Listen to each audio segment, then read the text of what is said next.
survive, alas. They got me in the sights. No surrender, no trigger, fingers go. Living a dangerous life. Shot like a rocket up into the sky. Nothing can stop me tonight. You make me feel invincible. Earthquake powerful. Just like a tidal wave. You make me brave. You're my titanium fight song. Raising up like the roar of victory in a stadium. Who can touch me? 'Cause I'm. Who can stop me tonight? You make me feel invincible. I feel it, invincible. I feel it, invincible.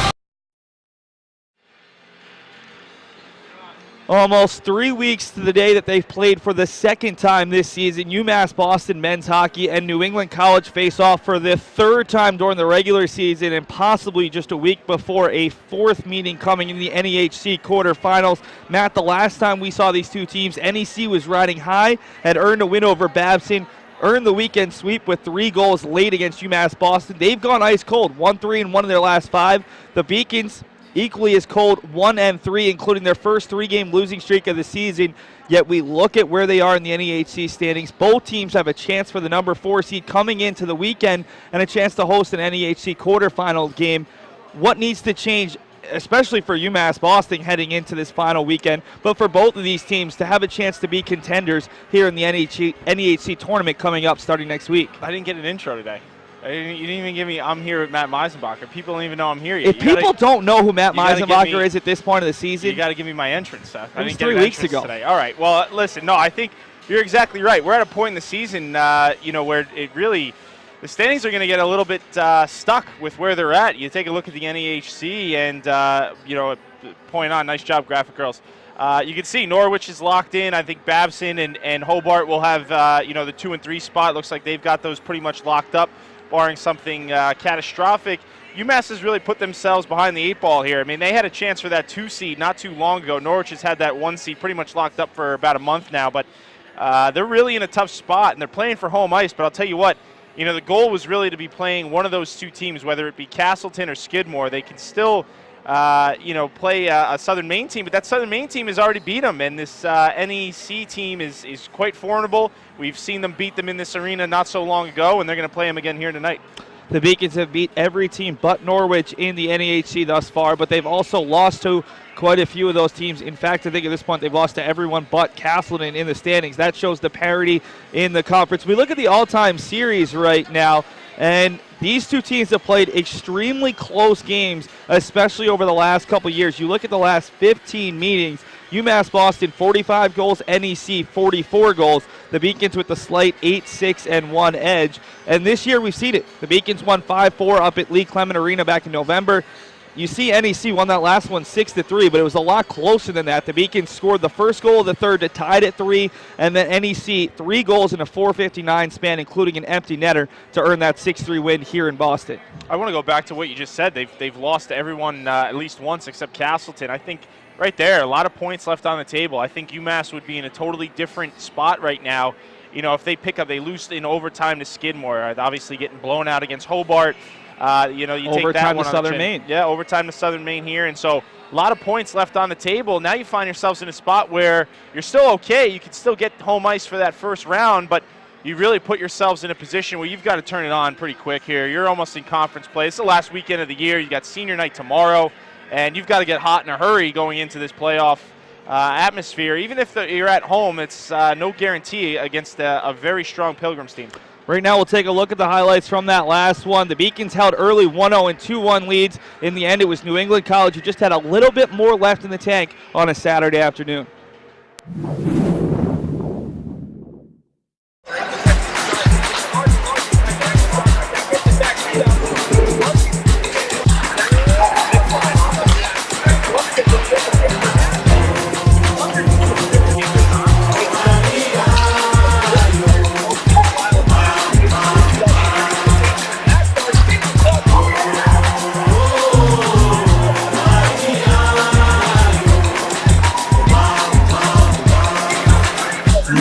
Get down, like a beast came to make it hot.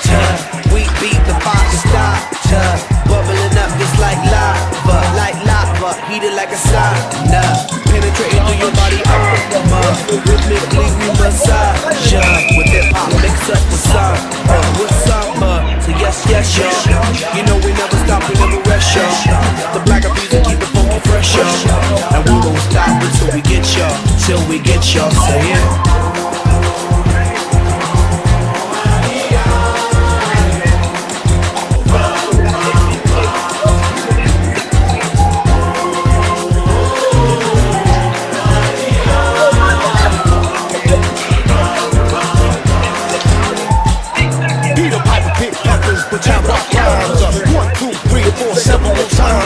Heavy rotation played by every kind. Radio station blessing every mind. We crossing boundaries like every day. Do Bobby, in the R and the Bay. We got tab magnification, tab magnified like every day. Yes, y'all. You know we never stop, we never rest, y'all. The black of music keep it funky fresh, y'all. And we won't stop until we get y'all, say it.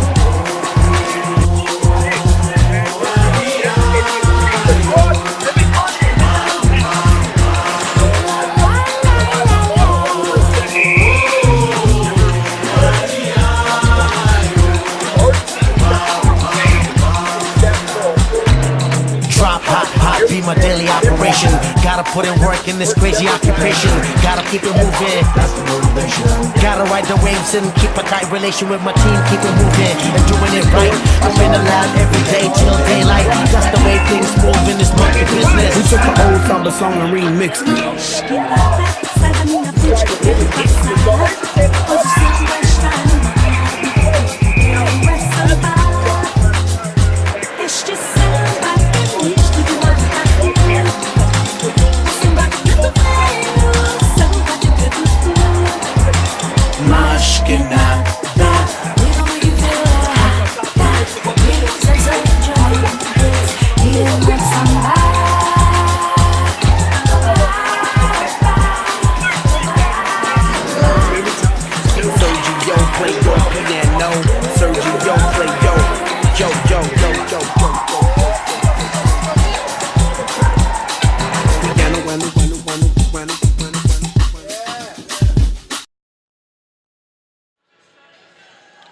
And welcome back to the Barry here in Boston. Seth Dorensky joined by Matt Meisenbacher.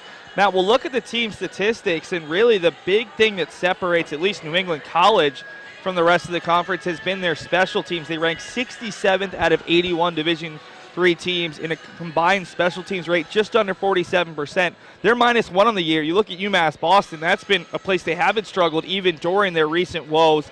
They're +13, tied for the conference lead in plus-minus on special teams. And we keep talking about how that should help UMass Boston. Even playing pretty well on special teams, it hasn't been enough as their defense has really started to slow down. The Beacons were close to 2 goals against when they were at 9-1, up to 2.78. And this Beacons defense, they've taken some hits, some injuries. Gabe Chukrin missed last Friday night at Skidmore. Obviously, John Regnart's been out for some games. This Beacons defense, team as a whole, it's not just 6 guys who make up your defense. That might be their biggest glaring issue during this streak where they've been suffering a lot more L's than picking up W's. Well, you take a look, I would agree with that. You take a look at this Pilgrims team and some, pretty balanced offensively. You go down, they've got close to 10 guys with 20 points. Very balanced in what they can do offensively. You saw it there on the power play. They moved the puck really well, and a couple times on those highlights from the last game I was just watching now, they got the puck rotating. They got a lot of Beacons out of position. They make one more pass, and it's virtually impossible for the goaltender to make some of those saves. So that's something to watch today. That Pilgrims power play looks pretty good. I think the other thing that stands out here statistically, and it continues to be a theme with this team, is the penalties. That's way too many. You divide that by 2, right? If you count those all as minors, and you're looking at about 6 penalties a game. And for Coach Blyle and this team that prides itself on being disciplined, that is way too many for a team that really, and especially the way the power play has gone of late. I know they did okay against Hobart. They still lost the game 5-0, but you just put yourself at a disadvantage. You don't want to continuously put your penalty kill out there, and that's an area tonight, a really big advantage. If NEC can get on that power play, boy, you see some of those highlights from last game. That's going to be something they're probably going to look to provoke this Beacons team. Yeah, the Beacons, after the 9-1 start, they're 5-8. And I went through and I looked at some of the key statistics from those 8 losses. First off, analytics. A lot of them are close. Let's be honest. There's 6 one-goal losses, the 3-goal loss to NEC, and then their worst loss of the year, 5-0 at Hobart. Brutal. Beacons are only scoring 2.5 goals in those losses. Not good. Not enough. Giving up 4.25. That's pretty bad. But in terms of power play, 22%, a little bit below their season average, but not bad. It's okay. Penalty kills at 89%, actually better than their season average. So it hasn't been special teams necessarily that have been hurting them. Take a look at the team leaders. Matt, you already mentioned it. NEC very deep. The Beacons have been relying on those top 4 or 5 guys for most of the year. A little bit of a change here as Colin Larkin has taken over the team lead in pretty much all the stats. One guy who has been struggling a little bit in terms of his scoring touch, Nolan Redler, who was leading the country just after the break with 17 goals, only with 1 goal in his last 5 or 6 games. Beacons would love to get him going as they reunited the white line last game against Hobart. They'll be back again tonight against NEC. Yeah, and it continues. It's been a theme all year, and there's been a little bit of an uptick in terms of secondary scoring. Those that listen to the broadcast hear me talk about that a lot, but you take a look at Larkin, Bross, Redler, and Albano. Those guys continue to produce night in and night out.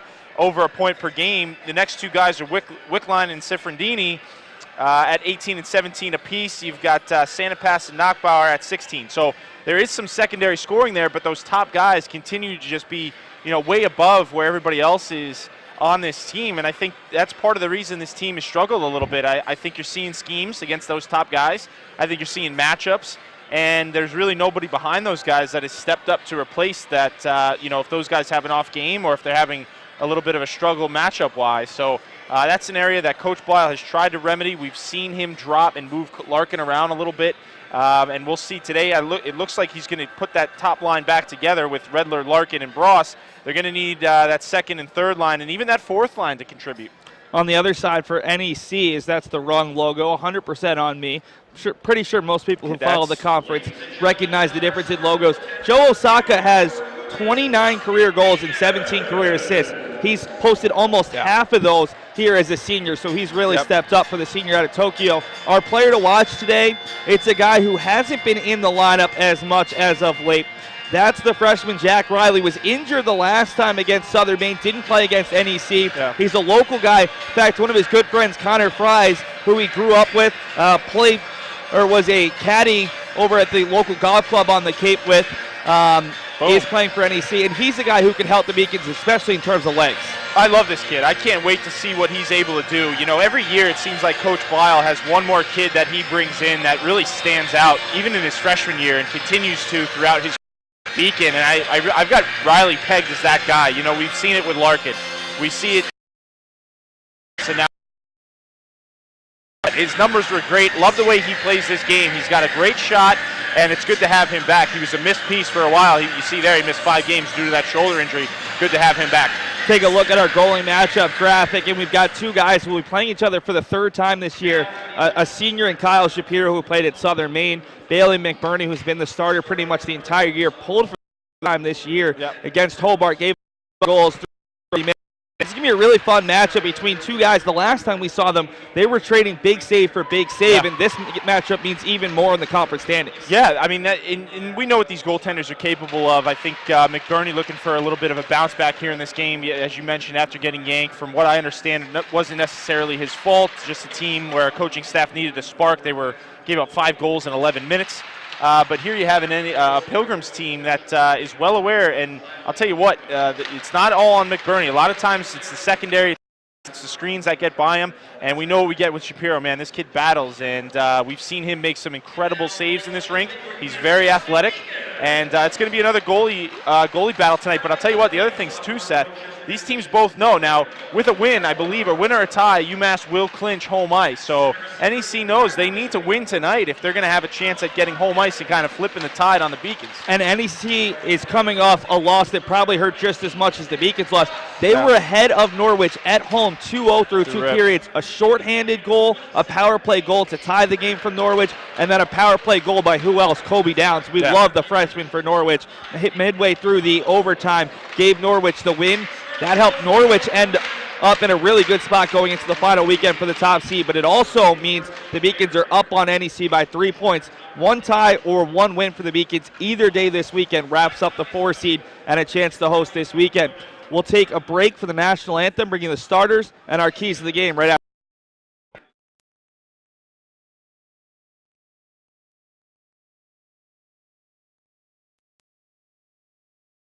Nolan, Redler, sophomore forward, Winchester, Massachusetts. Colin Larkin, senior forward, Waterford, Michigan. Zack, freshman forward, St. Louis, Missouri. Nick Albano, freshman defenseman, Beverly, Mass.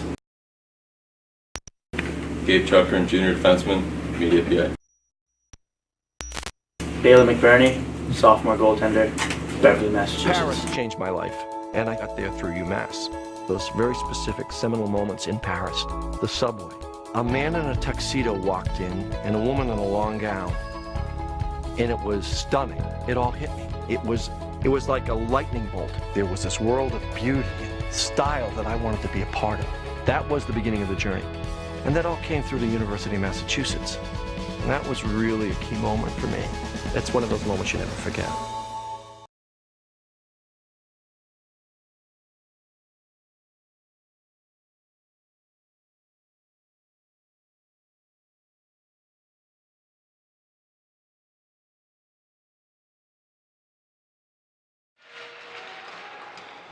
You already saw the Beacon starters, NEC going with their top line as well. Fornaris, Whitehair, and Osaka, Spets, and DeBlois, along with Kyle Shapiro. We'll take a look right now at our keys to the game for this one, Matt.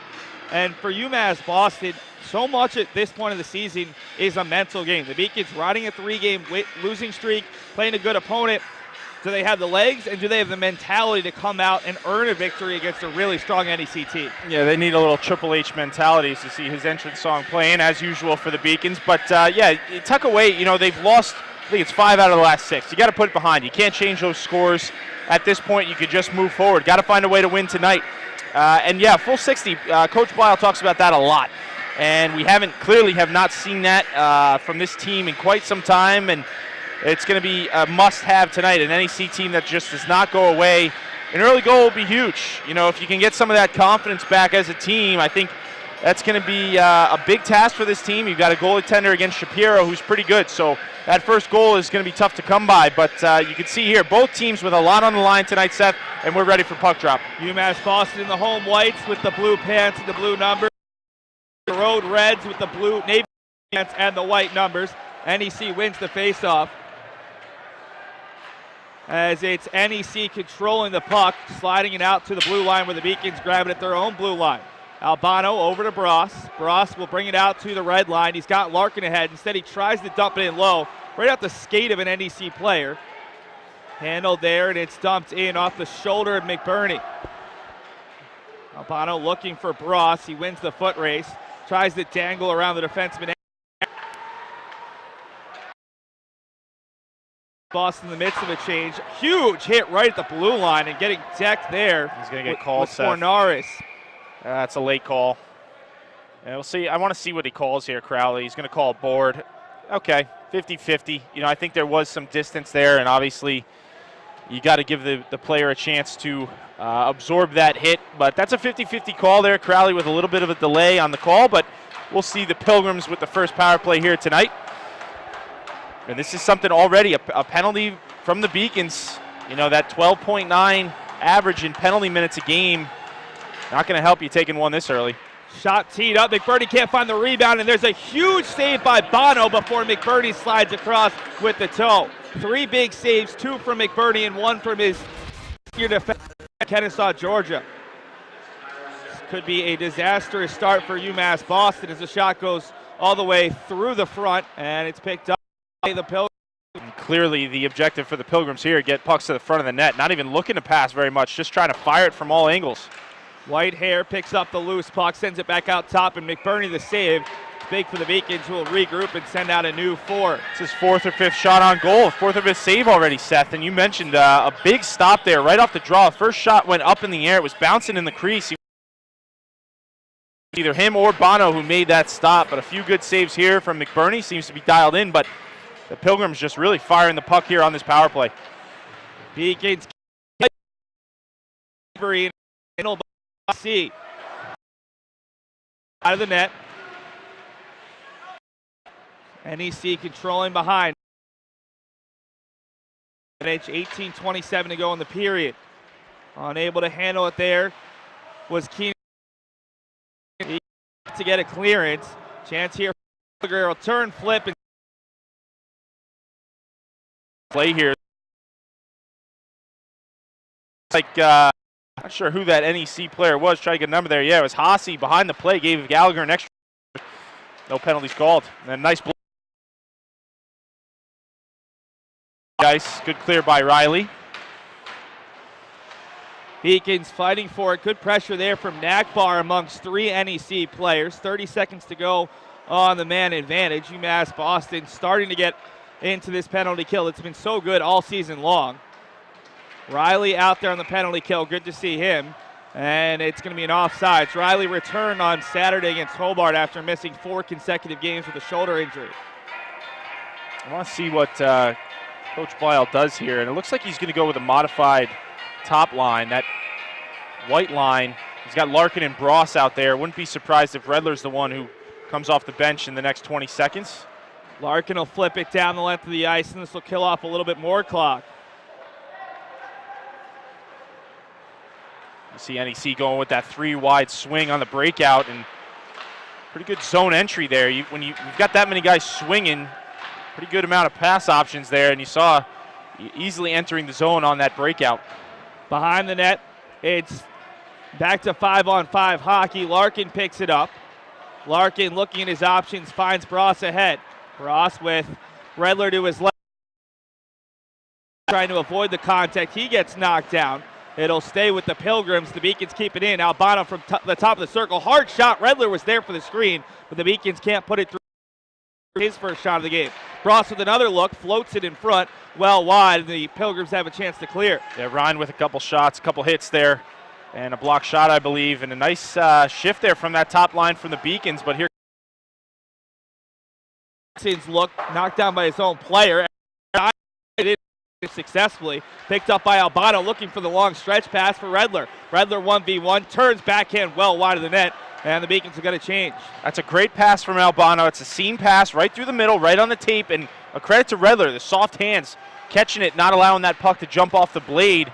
Almost a scoring opportunity for the Beacons. Beacons seemingly getting back into this game after the early penalty. Nakbar a backhand feed, looking for traffic in front. This should go for an icing, and it will, with 16:04 to go in period number 1. And here you have it, Seth. You know, this is what we've seen pretty much all year from this team. You've got your top line with a great shift. You just kill off a penalty. You put the top line out there. Great shift, couple shots. And now you need that secondary shift. You have it. Coach Blyle putting his second line out there saying, go ahead, guys. We got a little bit of momentum here. Let's see what they do with it. Beacons win the faceoff. Riley has it stripped by Aronson. And it'll be sent down once again. Sent to the bar. Working with it, back over for Riley. Riley skating with Sifferlin behind him. Riley stretches out wide. Shot gets tipped wide by Shapiro, and now it's a chance for NEC to go the other way. They've got numbers. Good back check there by Riley. And NEC forced to dump it in, and will get a delayed offsides call. All right, Seth, I'll take it so you can figure out what's going on technically here. Apparently we got some technical difficulties. You got the guys behind the scenes letting me know. But, no, I think quick start this game. 5 minutes in here, I think both teams have had an opportunity to score. You had that great save from MacBurnie there, and Shapiro's had a save or two that I thought was quality. And so both teams fire. And this reminds me of that game a few weeks ago, 3 weeks ago, where – you know, it was a pretty close game up until that third period. I believe it was even close to tied up until that third period where NEC kind of took it away. But you're seeing both teams kind of go at it here for the period. And I'm not sure if the fans, I'm one in, one out. Am I good? I'm good. So you get to hear my voice for a little while. Looks like Seth is the only one having trouble. Good stop there by MacBurnie as the puck will come outside the zone. If you're expecting me to do play-by-play, my skills aren't polished enough for that. So you're going to have to bear with us. Good save by MacBurnie there. That's a tough shot from the slot. But Beacon's got to get it clear here. And they will. Into the zone. And I'll tell you what, this is another key component for this Beacons team, the forecheck. You see the fourth line out here. That's a great hit by Regnart. But, you know, this is such a key component to their game. You see, create the turnover here. Let's see if they can flip it to offense now.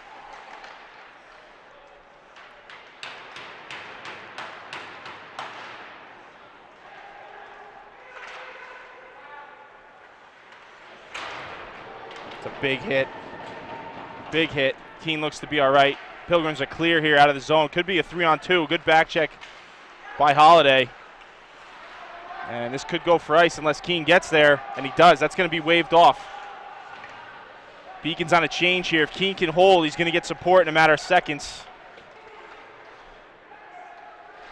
Seth not the quickest with his hands.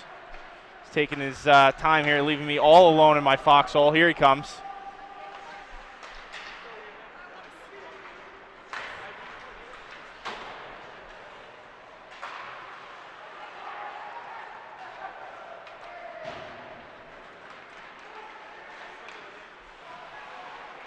There, shot, a save by MacBurnie. That's the type of rebound. You got to hold on to those. That hit him in the stomach there. You got to corral that puck, leak down to the slot, and on a different type of rush, that's going to be buried home. MacBurnie knows he's got to hold those rebounds.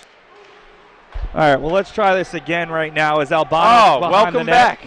Well, still don't know if we're working, but it seems like we are, according to our technical director. So it's just a bad headset. That's great to know. As Albano makes the catch. 12:55 to go. We lost all our viewers while you were away. They were, you know, totally disappointed that they couldn't hear your voice anymore. Everyone signed off. I thought people listened for you, not for me. No. There's a nice had to avoid the screen from his own player. And the Beacons still fortunate probably to be in 0-0 at this game. NEC's had the better looks. No, and a couple good saves by MacBurnie. I'm surprised. You know, multitasking Seth. Not only fixing the headset, but keeping one eye on the ice. He still knows what's up. You're good. You're just an unbelievable guy, able to do multiple things at one time, and nice recovery on the headset. You know, just trying at this point. So that'll get all the way through, and it'll be picked up by Sifferlin through a little bit of ice. Beacon's second line out there. NEC in the midst of a change. Pass for Nakbar gets all the way in behind the net, where it's recovered there by DeBlois. DeBlois trying to send it up the far boards, and he'll knock it across the line back to the near side for Gallagher. Gallagher will dump it in. 8 minutes gone by in this first period. One penalty. It came 42 seconds in to Sifferlin. Beacons were able to kill it off, and now they're looking for that early goal that we think they so desperately need after losing 5-0 last Saturday at the Core to Hobart. Wickline absorbs a big hit. Handled there by NEC behind the net. Taking his time with it and sending it out towards the Beacons blue line. Evan Helt, the freshman out of Sylvania, Ohio, with a player badgering him from behind. Able to retain possession and finds Gallagher. Those two players playing together today, but they haven't been for the most part as UMass Boston changed up their second and third defensive pairings with Bono and Helt being separated and Carter and Gallagher. Back four zone for a while at this point. Big hip check there from Gallagher, frees the puck up. Gallagher in a dangerous spot though, and able to force his way through a pair of defenders. McGregor leaves it off for Sanapass, can't quite handle it. It's cleared back out to the Beacons blue line.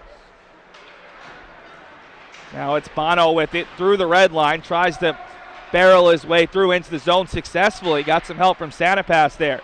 Backhand feed for Sanapass right onto the stick. Centering feed looking for Regnart. And now Carter corrals it just short of the blue line. Bono shot purposely wide looking for the deflection. Keene.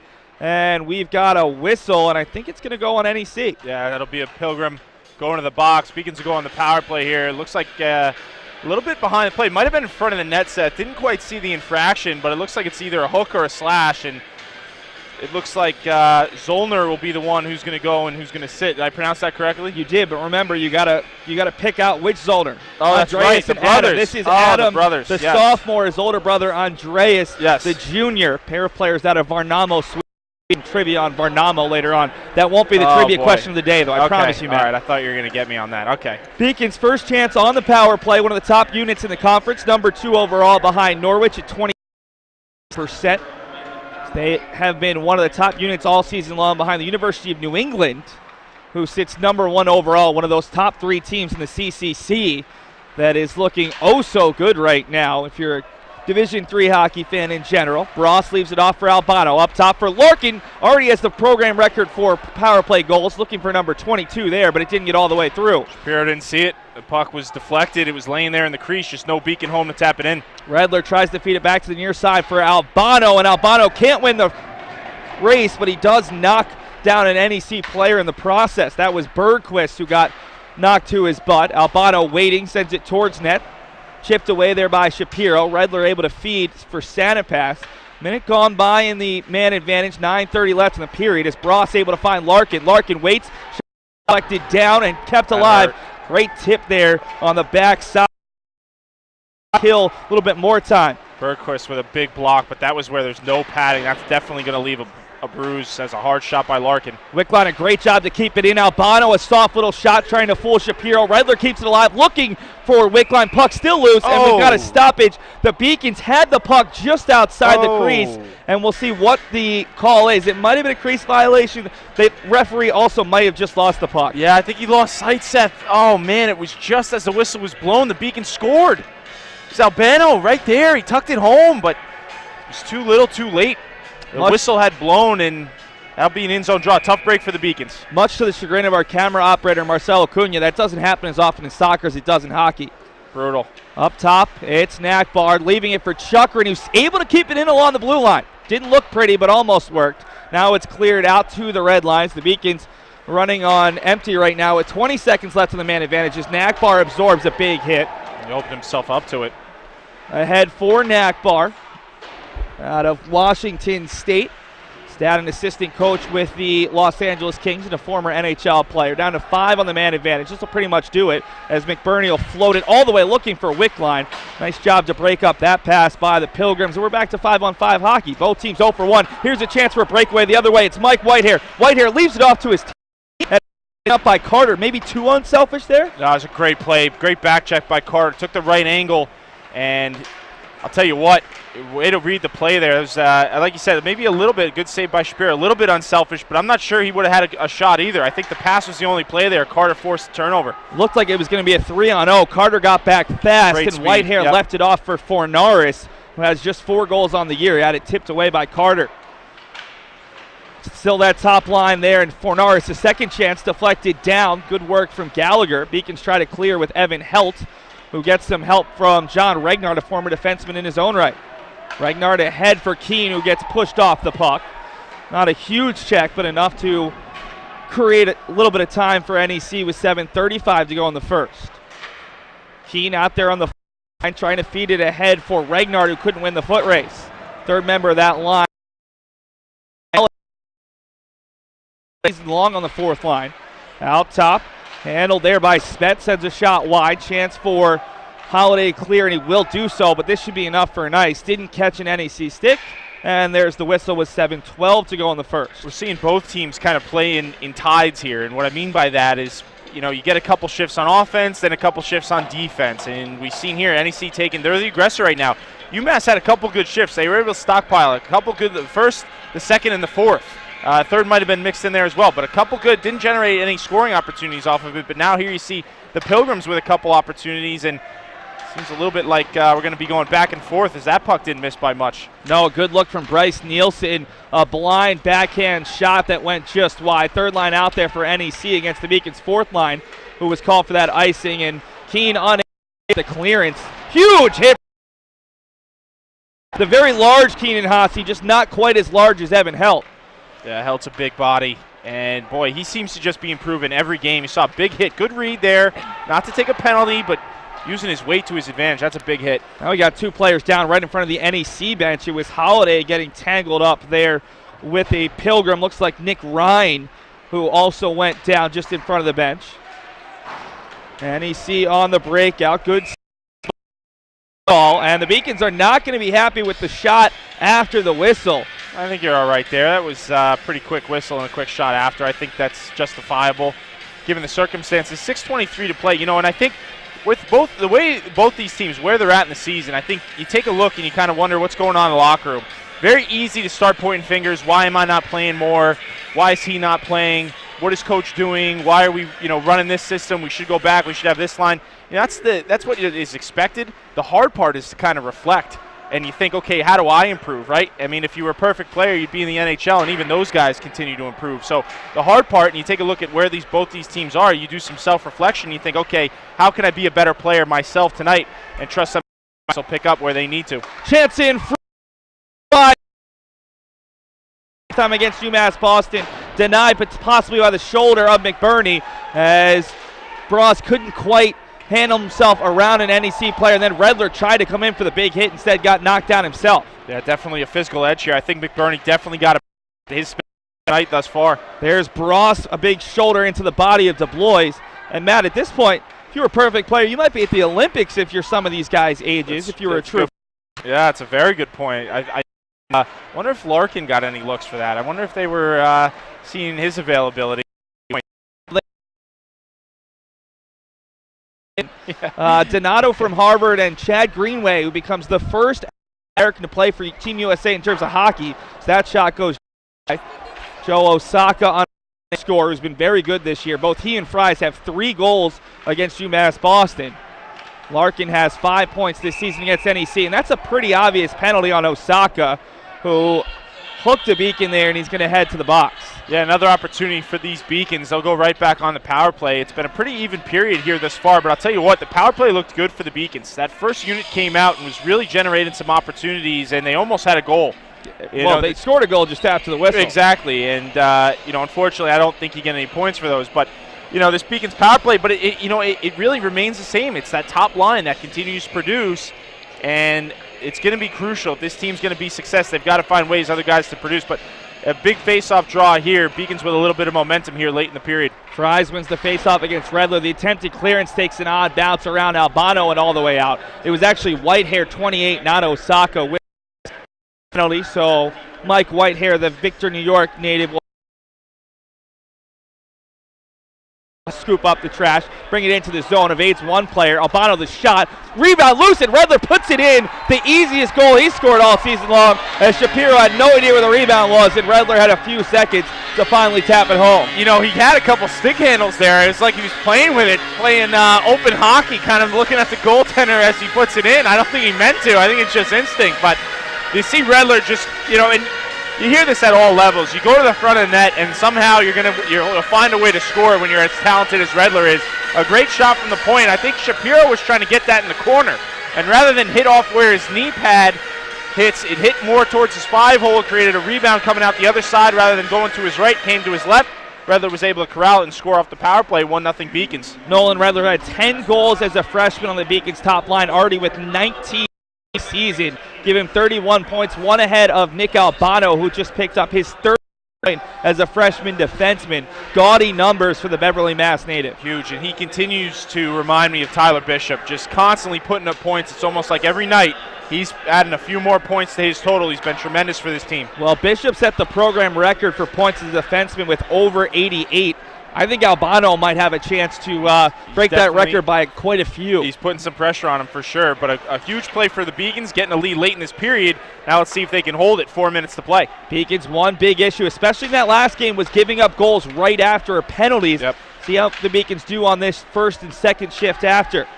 That one goes just wide. UMass Boston 1 of 2 on the power play. NEC 0 for 1. Wickline wins the foot race, loses at center ice, but at least able to get it out of his own zone. Adam Zollner feeds it ahead, and now it's Gallagher waiting for the floating puck, taking his time. No one really pressuring him, and he'll just float it in just wide of Shapiro. Takes an awkward bounce. Santa past the first forechecker there. NEC tries to clear it out, takes an odd bounce on Helt, and the Beacons will have to touch up. Santa Pass able to push an NEC player off the puck, and now backhanded over for McGregor, who loses it. Push from behind, and it's kept alive as NEC look dangerous there. Turn and go here. You got numbers. 3-on-2. Wickline across for Santa Pass. Looks like a practice drill there, but an easy save for Shapiro. Beacons work on this all week long, 3-on-2s. Yeah, a quick little 3-on-2 there, and I'm glad Santa Pass took that shot. You know, a lot of players would try to feed that back towards the center. That's a tough pass, especially with the amount of speed they had coming into the zone. That would take a very, especially as a lefty, to get that pass back into the center. It really takes a lot, so I'm glad he shot that puck there. Good save by Shapiro, no rebound, and an in-zone draw here for the Pilgrims. Beacons will win it. Just saw the Beacons' 12th-year head coach, Peter Belisle, National Coach of the Year 2 years ago after also winning his first NEHC Coach of the Year. The Pilgrims control. It is Whitehair leaving it off for Farnaris, just out of the reach of Whitehair, who gets it back behind the net with 3 minutes to go in the period. Riley, who rejuvenated after missing 4 games, over for Albano, and Riley will give chase. Riley putting a lot of forecheck pressure. Aronson, the first one with it for NEC. The stretch pass is broken up there nicely by Sifferlin, who scored twice the last time these two teams played. Handled there by Chukrin, who missed the game last Friday against Skidmore. Beacons' assistant captain, who has missed very few games throughout his collegiate career.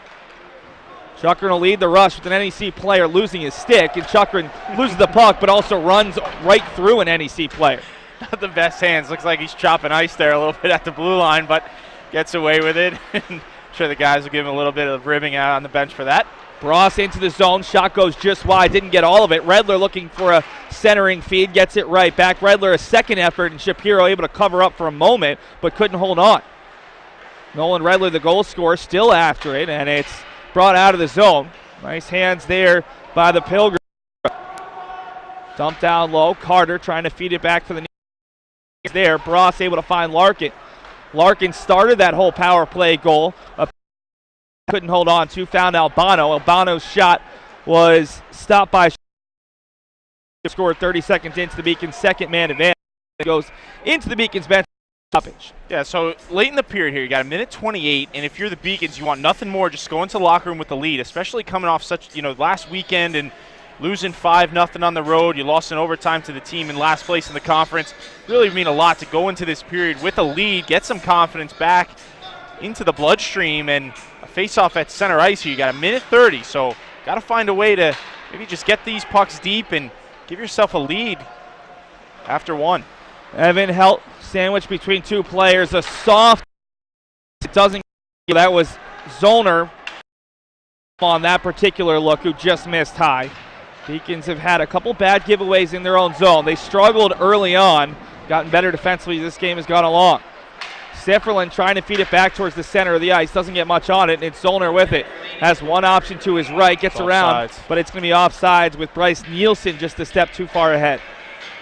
You see Coach Belisle, I think, might be a similar wavelength as the one I just described, putting that fourth line out there, and he knows this team isn't going to give any type of leeway. This is the line that's going to really battle, and I like this call. It's a crucial situation. This is where, fourth line used to be kind of a diss, and you're not one of the top guys, but you're situational, and you can see here the faith Coach Belisle puts into his fourth line here as he's counting on them to hold this lead for the remainder of the period. Holiday and Regnart team up to get it out of the zone. It'll be chipped right back in, and the first player to it is Chukrin. Chukrin can't quite find it. Albano comes over to his aid, but NEC controls with the top line for the moment of Whitehair out there with Fornaris and Osaka.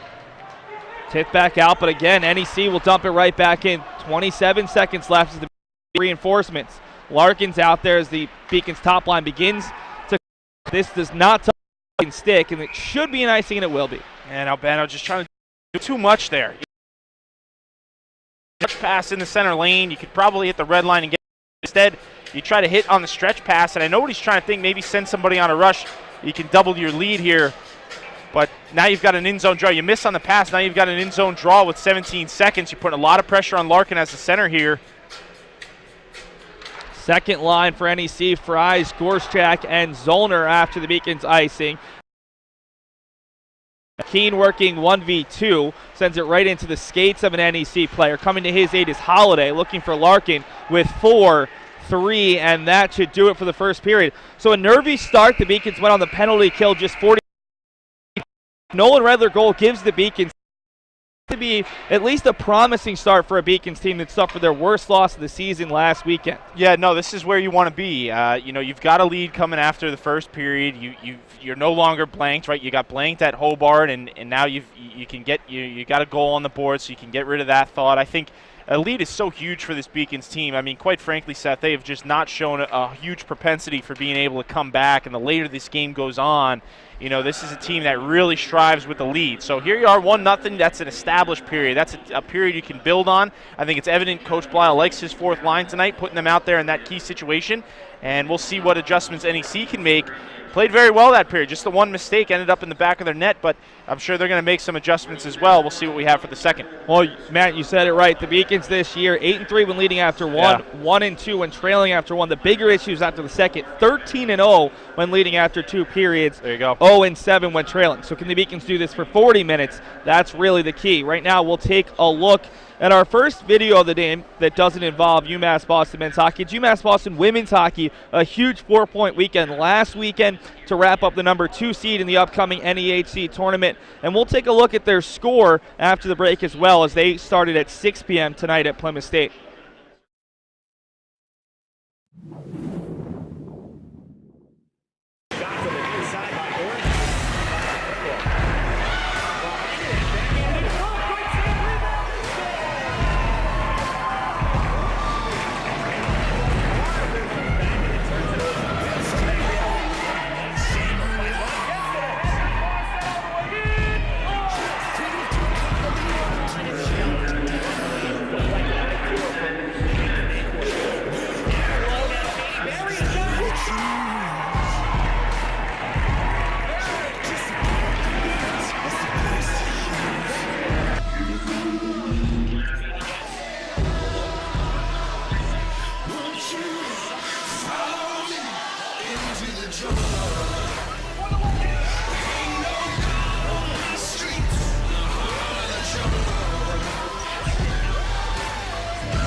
After 20 minutes of play. 20. That would have been a really fast 40. You want it to be 40 because if they have the lead after 40, they higher chance of winning. 1-0 UMass Boston. It was, as you mentioned, a period of tides where both teams seemed to control a couple minutes at a time. We'll take a look at the team statistics right now. And, Matt, very little separates these two sides with the exception of that power play goal. The Beacons got the second effort and able to take advantage on the Mike Whitehair hooking penalty. Yeah, well, and that's saved by MacBurnie, right? Because you had that 2-on-1, and we'll have to go back. I hope we have that on replay. Cause I don't think we do. I think our replay operators took a period off. Yeah, they clearly, I'm getting signs here, uneventful period. They don't have the MacBurnie save, but I'm pretty sure he was able to make that save on the 2-on-1.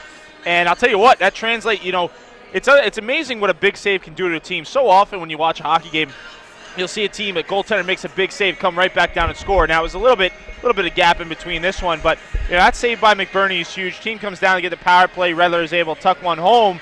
Other than that, you take a look at the statistics, pretty even. And I think, obviously, the one thing that both these teams have been doing, it's very clear, it doesn't take my analysis to show you, is shooting.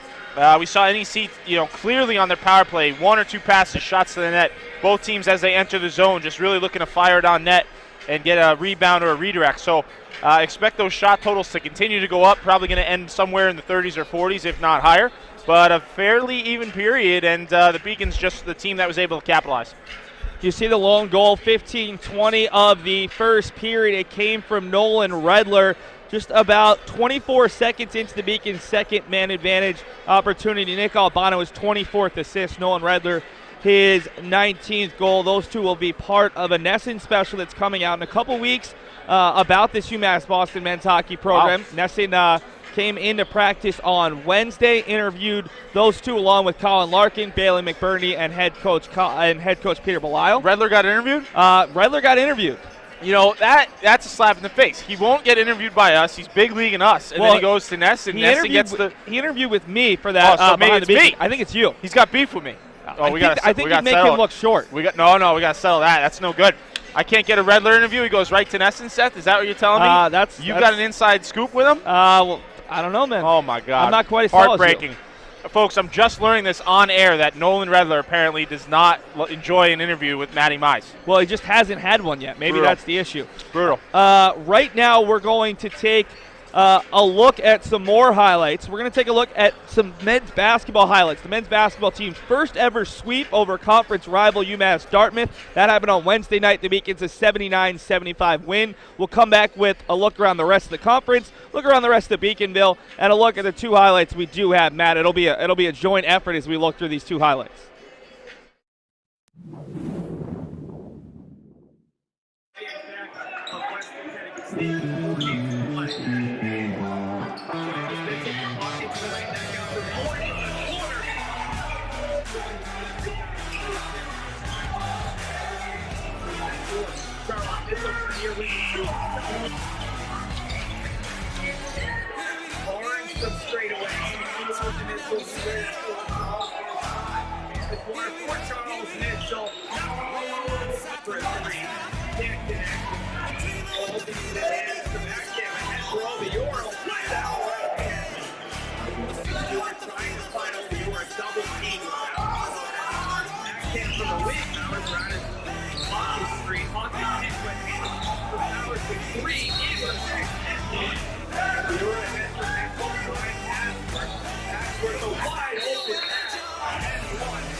Jones looks this drive, has Powers all over him. Powers gets a hand in and towards the steal. Who has been knocked away from behind by Over York. Gets it back. Charles Mitchell swaps up to the corner.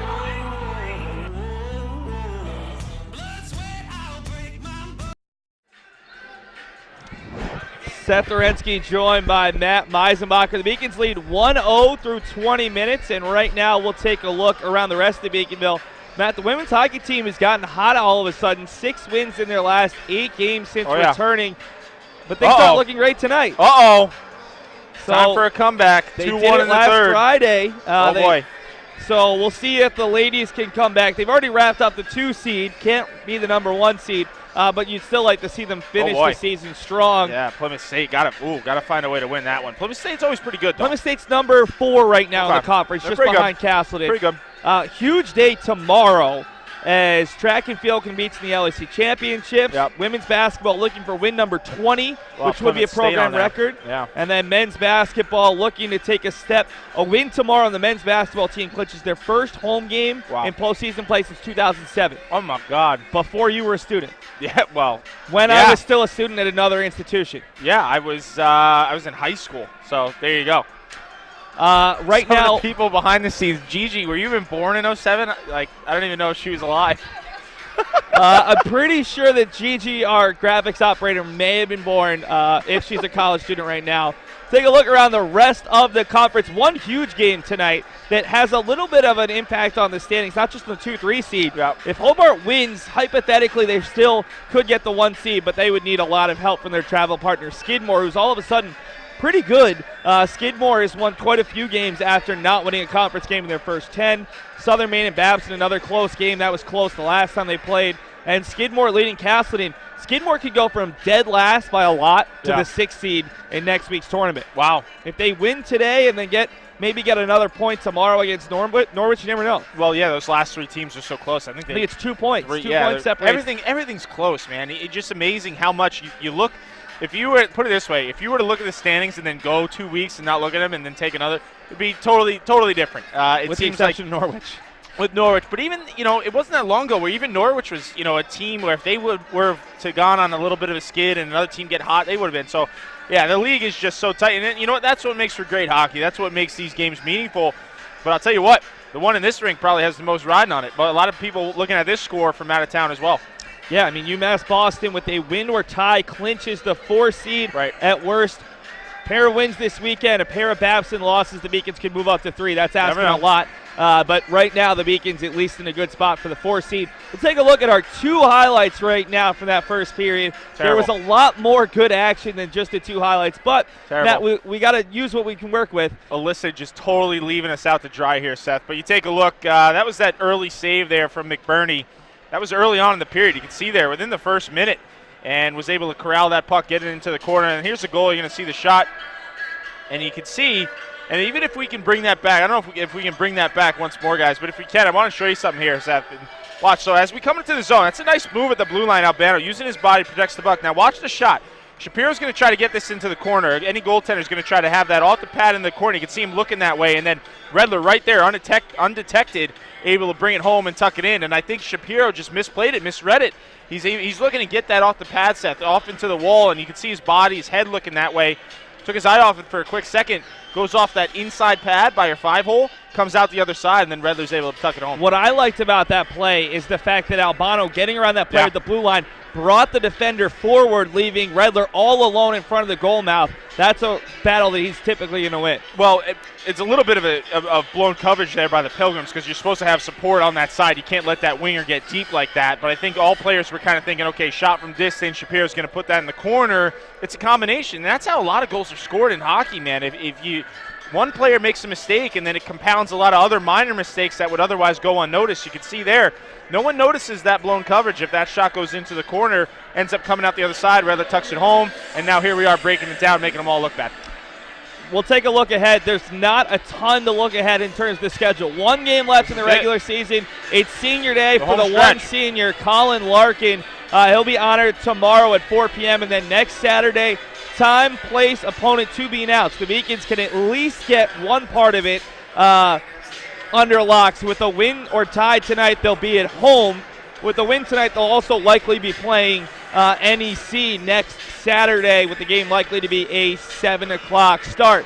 Two teams are back out there. Matt, what's your biggest key here during the period of the long change? You know, second period is so huge and a lot of times goes overlooked in a hockey game, but it really is the pivot period. And I'll tell you what, the Pilgrims know that they need to at least get this thing tied going into the third period. I don't think it's any secret that this Beacon team likes playing with a lead.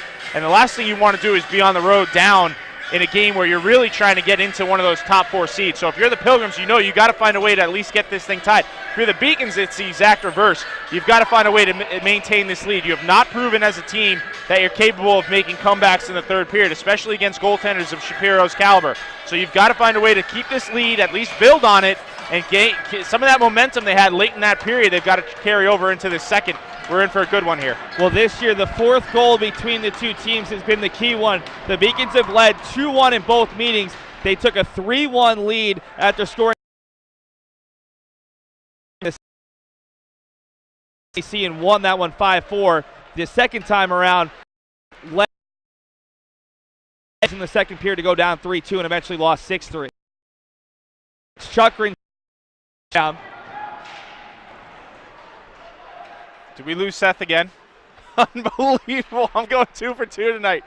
Oh, I love it. So it wasn't the headset. Seth, you blame the headset. It wasn't the headset in the first period. We were in suspense to the game. I'm out too? Am I out too? Oh, I'm good. Oh, Gigi gave me the sign. I'm out. No, I'm not. Gigi, what are you doing? But no, we'll see. So the diagnosis, we need Dr. House because the initial diagnosis was the headset and it wasn't. Now we've got Seth trying to figure out here in the second period what's going on. We've got an odd rush here. I'll tell you what, Pilgrims are getting close. They've got some speed. You saw there, that pass didn't miss by much. That would have taken a big save from MacBurnie. But early on in this period, a quick shift from the Beacons, and this is clearly going to be Carter. I'll tell you what, nice play. Chuckrin. I thought it was clearly nice, but he knew that I think it was Sifferlin was able to beat it out, and he did. And Sifferlin looking like he's got a little bit of a took a big hit there at the end of that play. He's looking at him, but a nice play, a heads-up play from Chuckrin to sauce that one all the way down and allow Sifferlin. I'll tell you what, my apologies. Had him pegged for an icing, but it was a from Chuckrin.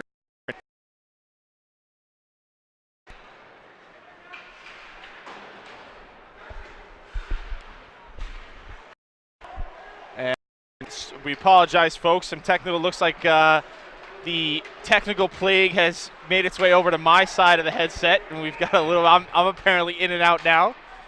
So bear with us as we try to figure this out. As we'll get a whistle here, and it looks like the Pilgrims are not going to be able to make that change. Trying to in there. Do we have? I don't know. Do we have levels from Seth at this point? Let's see if we got you. Crank it up a little bit. We got. Currently going. I think my mic's. I can't hear you either. I think my mic's picking up. It's all right. I'll continue to carry it. We'll tell the story of, we'll switch headsets. You can just tell people about your visit to the Phoenix Open. We'll let them watch the game, hear your stories. Big draw here. Seems to be, there's some conversation going on with Bross and the referees, and I think has to do, Bross, a little bit, NEC also trying to figure out why they weren't allowed to change there. This is a big draw here, Seth. It looks like we're going to get a penalty. And I'm not quite sure what that call was, but the Beacons are on the power play. We'll have to take a look and see what that call was. But sure enough, yeah, the Beacons are on the power play, and it's like it's Gorshak who's going to be sitting there, sitting for 2. But the Beacons with a golden opportunity here in the second period. A good save from Shapiro, and another save on that rebound. Good save getting into the corner. Beacons still possess. Santa pass with the puck up top. It's deflected back down low. Looks like Bross with the puck there. That'll go back up top. Albano back to Bross. Along the blue line. Bross will make a move. Inside into the zone. Shot blocked. And now Redler with the puck out of the corner. He'll find Albano up top. Shot through. Tipped, and a good save by Shapiro. Another rebound. Shot from Santa Pass. That one's tipped, and the Pilgrims are clear all the way down and make that change. Larkin with the puck into the corner. A little bit of a turnover. Albano there to cover. He'll come in on the breakout. Intercepted there and back down. It looked like Rain was the one who was able to make that block. Larkin will create a turnover there, coming down into the zone, and they'll get this puck deep.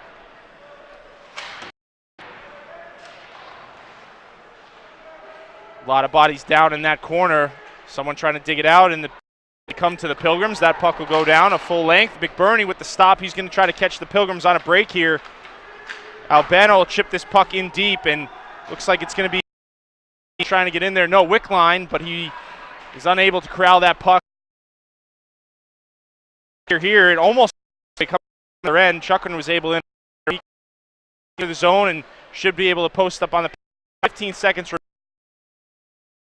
Now no one home, and that's going to eventually do it. Only 10 seconds remaining on this power play, but looks like the Beacons are going to not be afforded. It's a turnover there by MacBurnie. Now the Pilgrims are going to get an opportunity. That puck will come out of the zone. They're going to get a shot here. That one's blocked. Rebound brought back out. And chucking her onto the zone. Beacons, not too much in terms of numbers. Try to get a backdoor pass there. Try to find Knockbauer was Chuckrin, and the Pilgrims to come back down. It's a 4-on-3. A little bit of speed. Good shot and a save there by MacBurnie. That puck will go up into the netting. 15:45, and Seth still trying to figure his way back into this hockey game. We've got some new technical equipment here. It looks like.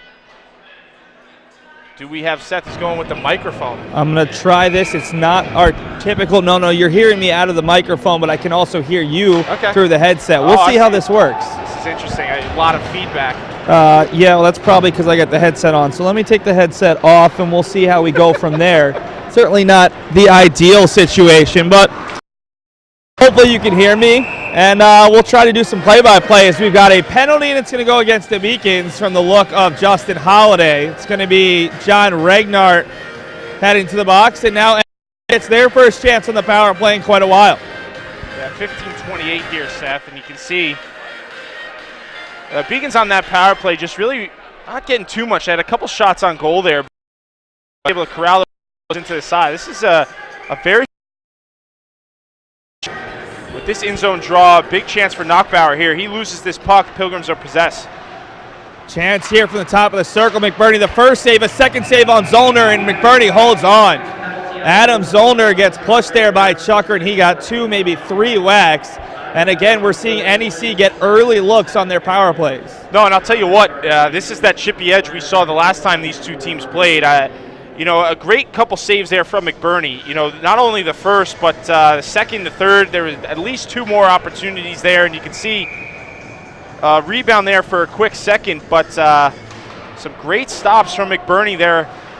And you saw his defense aid, a couple extra whacks. Defense don't like that too much when you attack the goalie. Nakbar wins the faceoff back, but Gallagher loses an edge, controlled by NEC in the offensive end. Passing it back and forth up top, looking there for Nielsen. Nielsen couldn't quite hold on. 30 seconds gone by on the man advantage. Back to the near side. Handled there. Nielsen calling from the near side. Shot gets right in on MacBurnie, and he'll hold on right in the gut. Solid save. Good save there from MacBurnie. No rebound. You can see NEC with 2 players in front. Looks like they're going to try to, again, we're seeing them shoot a lot of shots on this power play, but it looks like they've made a little bit of a modification now. 2 forwards in front, perhaps trying to take MacBurnie's eyes away, maybe get a redirect. See if that continues here on this power play. Beacons in the midst of to see the strategy behind. Beacons in the midst of a late change as NEC wins it. Back out top. They've been going back and forth between Frankich and Fornaris there on the far side. Bono couldn't quite get there. Back up top for Frankich. Frankich for Fornaris. Fornaris tries to cut it through, all the way through, and Evan Helt caught a bouncing puck with his glove, trying to feed it ahead, and he'll just fling it out down the left of the ice. Yeah, and half the penalty already gone here. It's a great kill. Your goaltender has to be your best penalty killer, but I'll tell you what, some great effort here. I like the coverage from the Beacons, not giving the Pilgrims too much with their power play, and this will be another clear almost all the way back down. Riley with a little bit of pressure. Jack Riley not available in that first. The Beacons' best skaters. Good speed to bring it into the zone by Osaka. Lose it, but Connor Fries is right there. Back out top.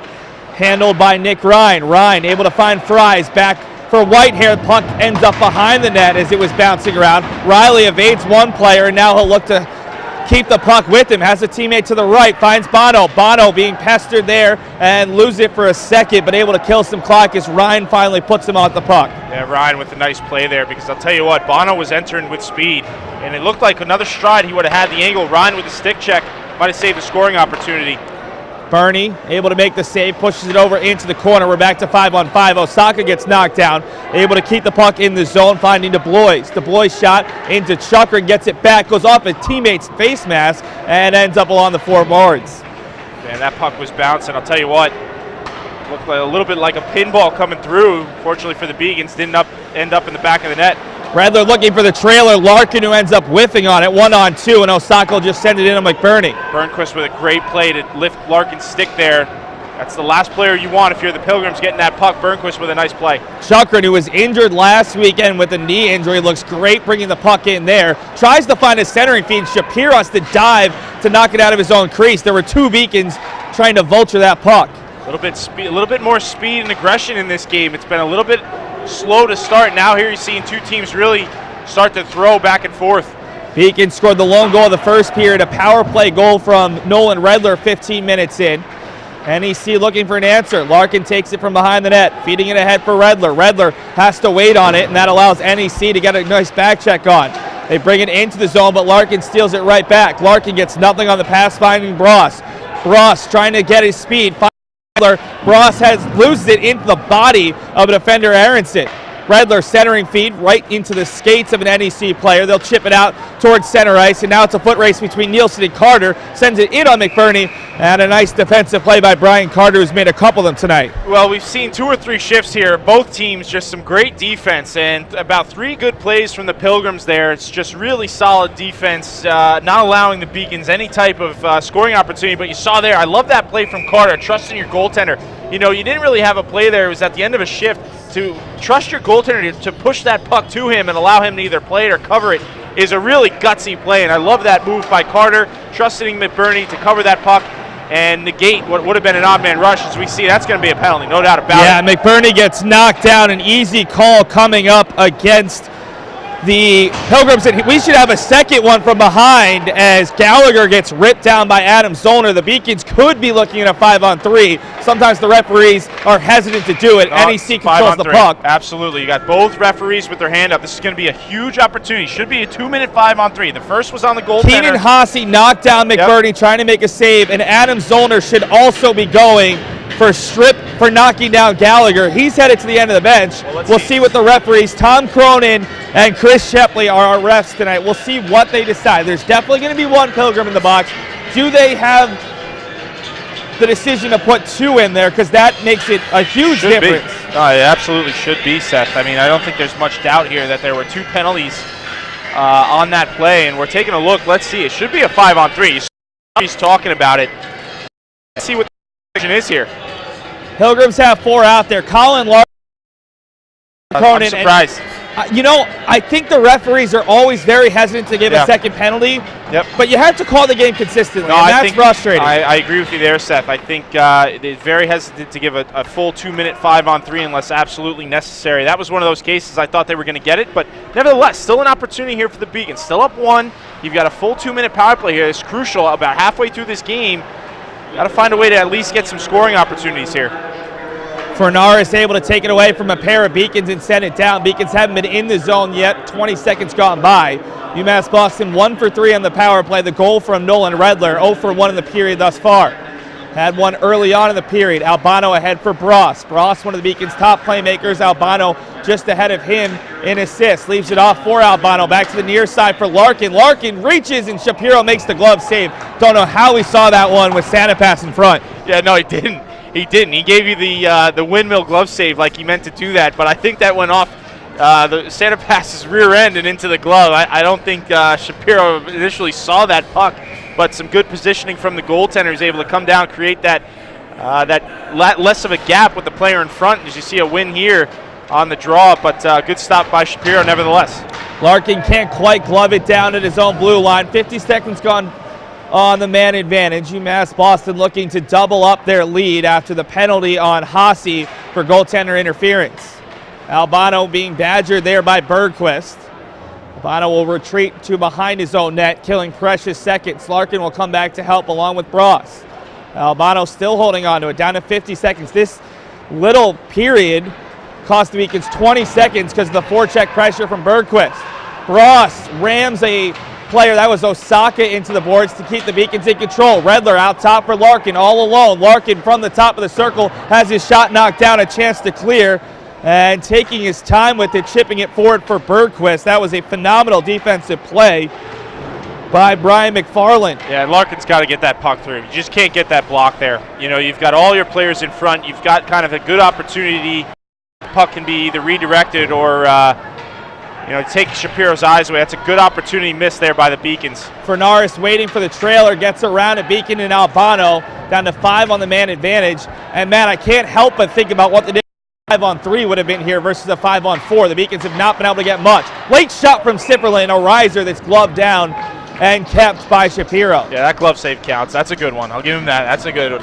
But, no, I would agree with you. But the only thing here, Seth, you can't live in the past. They didn't get the 5-on-3 penalty. They had a golden opportunity with a 5-on-4. You're not going to get too many with this Pilgrims team. They only average about 3 penalties a game, maybe a little bit higher than that. But 3 or 4 a game is really all you're going to get on average with this team today. And so got to make the most of them. But a little bit of momentum here for the boys in white. You can see it here. They're buzzing a little bit. The power play. Anchorage, Alaska native. Been playing forward since coming back from an injury after playing defenseman his first 3 years. Ragnar collects the puck behind the net. Carter calling for it. Instead sends it off Shapiro.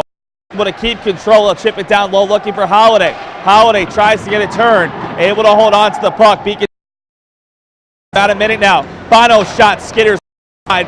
Chance to clear here, and it's kept in by Carter. Beacon fourth line working hard. Second line begins the transition. 8:43 to go in the period as Carter once again able to keep it in. This third line for NEC growing frustrated. Joins the fray as Holiday jumped over Carter, who's on the ground, and we'll get a whistle finally as Brian Carter looked like he was sitting right on top of the puck. That's a great shift after. You have a power play where you really didn't generate too much. A couple shots on goal is really it, but a great shift after there from that fourth line and then the second line. And let's see, the faceoff will come outside the zone here, and it looks like Coach Blyle's going to finish the line change and stay with that second line as Riley was late to come on the change. But a golden opportunity here. A lot of momentum for the Beacons here. They're buzzing right now as this puck go back into the zone. Riley's going to get there. New look second line for UMass Boston as of last Saturday. Bar and Sifferlin. MacBurnie had been playing with Wickline pretty much all season long. Wickline down on the third line today along with McGregor and Santa Pass. Shapiro comes out from behind his own net to slow it down, able to feed it ahead there. And it's chipped ahead for Fries. Fries looking to center it, aiming for Andreas Zollner. Couldn't quite find it as the Beacons got a stick in. MacBurnie able to come up with a puck. The long stretch pass right onto the tape of Riley. Riley has Sifferlin heading towards, and Sifferlin is just offsides. Seth, I want to give you credit. You found a way, man. What a period for you. I mean, folks, I don't even know if anyone's still tuned in. Everyone's probably been disgusted with this broadcast, turned it off. But I'll tell you what, folks, for those that stuck with us, Seth Arensky's here. He's got his microphone, looking like he's doing sideline reporting. He's got the thing up to his mouth, giving you play-by-play with a microphone, no headset. Still finding a way to bring you the broadcast. What dedication. Top line for NEC looking to break into the zone. They get it back with Whitehair. Man, I appreciate the compliments, but Certainly. I really wish we could get a headset working. We will. We'll get you, buddy. Bross ahead for Larkin. Can the Beacons top line Magic? They had a huge game the first time around at NEC. 4 of the goals along with 5. Larkin comes over, and it ends up with Redler. Albano tees up a shot just wide. A heavy slap. And now Albano and Fornaris are going at each other behind the play. Osaka will chip it ahead for Fornaris. Ends up with Albano right at the red line. Beacons are on sides just barely. Beacons have had sustained. This is the third or fourth shift now where it's been all offense as this puck will go out of play. Should stay inside as it went off. It looked like an NEC stick. Yeah, it went off Spetz's stick. So that puck will stay in the zone. This is the most momentum these Beacons have had all game.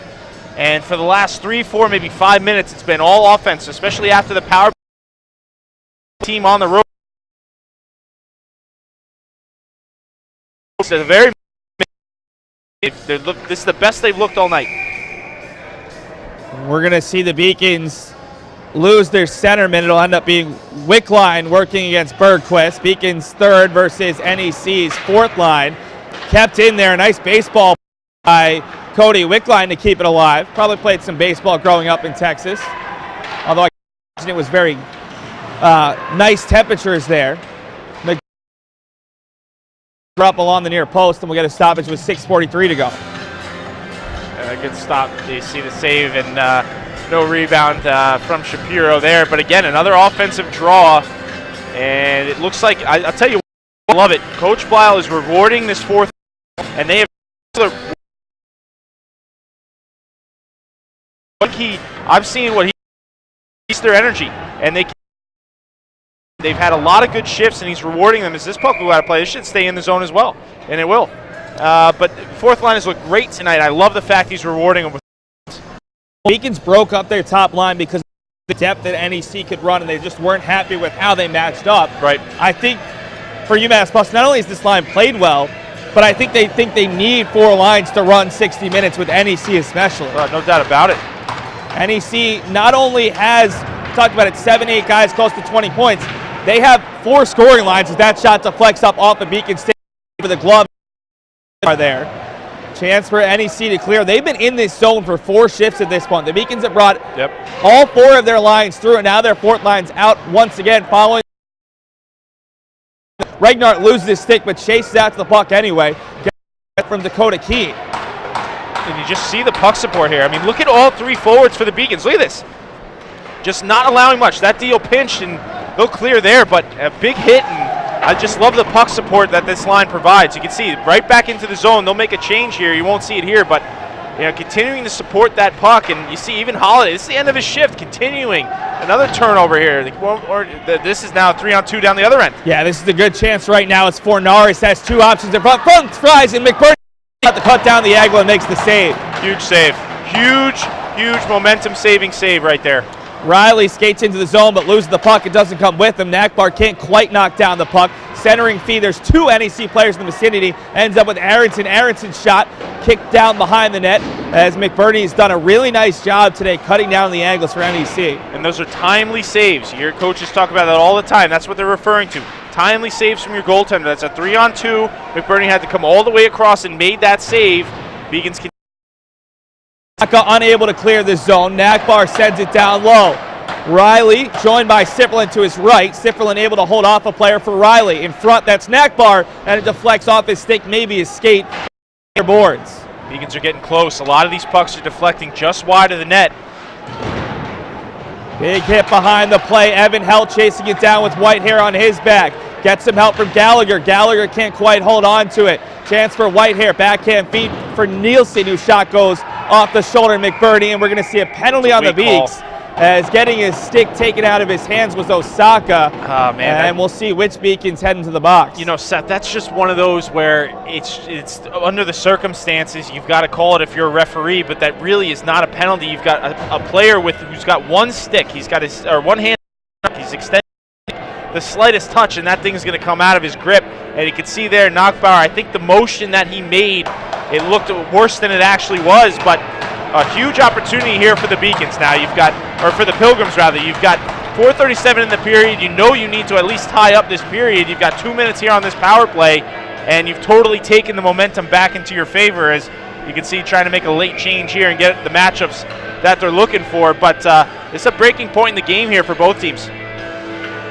They're going to send out for Norris as they were trying to slip him back out onto the bench. It's Knockbar to the box for slashing. Chance in tight in the shot. Saved by MacBurnie, and he covers up.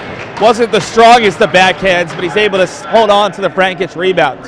Yeah, and you saw there, those backhands are so tough to read as a goaltender. You just don't get the same type of read as you do on the forehand. And you can see there a good save from MacBurnie, no rebound. And an important draw here. Beacons almost won it. Bergquist collects his own face-off win, tries to feed it around, back up top for Frankich. NEC's 0 for 2 on the man advantage today. The Beacons 1 for 4. That's the difference in the game thus far. Beacons have done a really nice job on the penalty kill despite their recent woes. Losers of 3 in a row, a season high. NEC forced to bring it back out to their own blue line. Frankich ahead for a teammate, and he'll dump it down low. Chukrin, first player to it. Can he dump it out of the zone? 1:15 left on the man advantage. Gallagher, not enough time, and he'll just push it back towards the blue line. Not sure about the decision from Chukrin. Might want to go off the glass there next time. Dumping that back in on Gallagher, put him in a tough spot. Goes all the way through the crease back to the near side. Frankich, though, couldn't collect in time. Chukrin has time, and he'll clear the zone. There we go. That's what you like to see. All the way down. A minute, still just under a minute left. Beacons will change here. So will NEC. NEC sends 3 new skaters out there. Nielsen, one of the guys who stays on. Nielsen with it here, has to retreat back to his own line. Has one option in Ryan, instead goes forward for Fornaris. Fornaris originally had been trying to come on, and now it's the big man Adam Zollner, stands at 6'2" out of Sweden. Aiming for Fornaris, just missed him. Back out top for DeBlois. DeBlois setting it down low. Helt has a chance to clear and does so. Down to 24 on the man advantage. Solid clear there, and good positioning from this Beacons in their penalty kill. Again, not giving the Pilgrims too much. Their penalty kills look strong today. Evan Helt started the year as the Beacons' 8th defenseman. He's ended up being one of their best penalty killers over the last couple weeks. Adam Zollner feeding near side. Little bit of a tricky pass trying to find Ryan and just missed it. Down to 3. The Beacons are going to be back to 5-on-5 hockey, but NEC will keep it in the zone. Still with time. DeBlois over for Ryan. Saved by MacBurnie and holds on as Larkin skates into the zone as the 5th skater. And I'll tell you what, the key, obviously a save and no rebound, but the penalty had expired, so you're back to 5-on-5, which is a good break for the Beacons. Oftentimes you see that shots like that at the end of a power play, there's a few ticks left on the penalty, and really what ends up being a disadvantage for them, but a nice save from MacBurnie there, and 2 minutes left to go here in the second.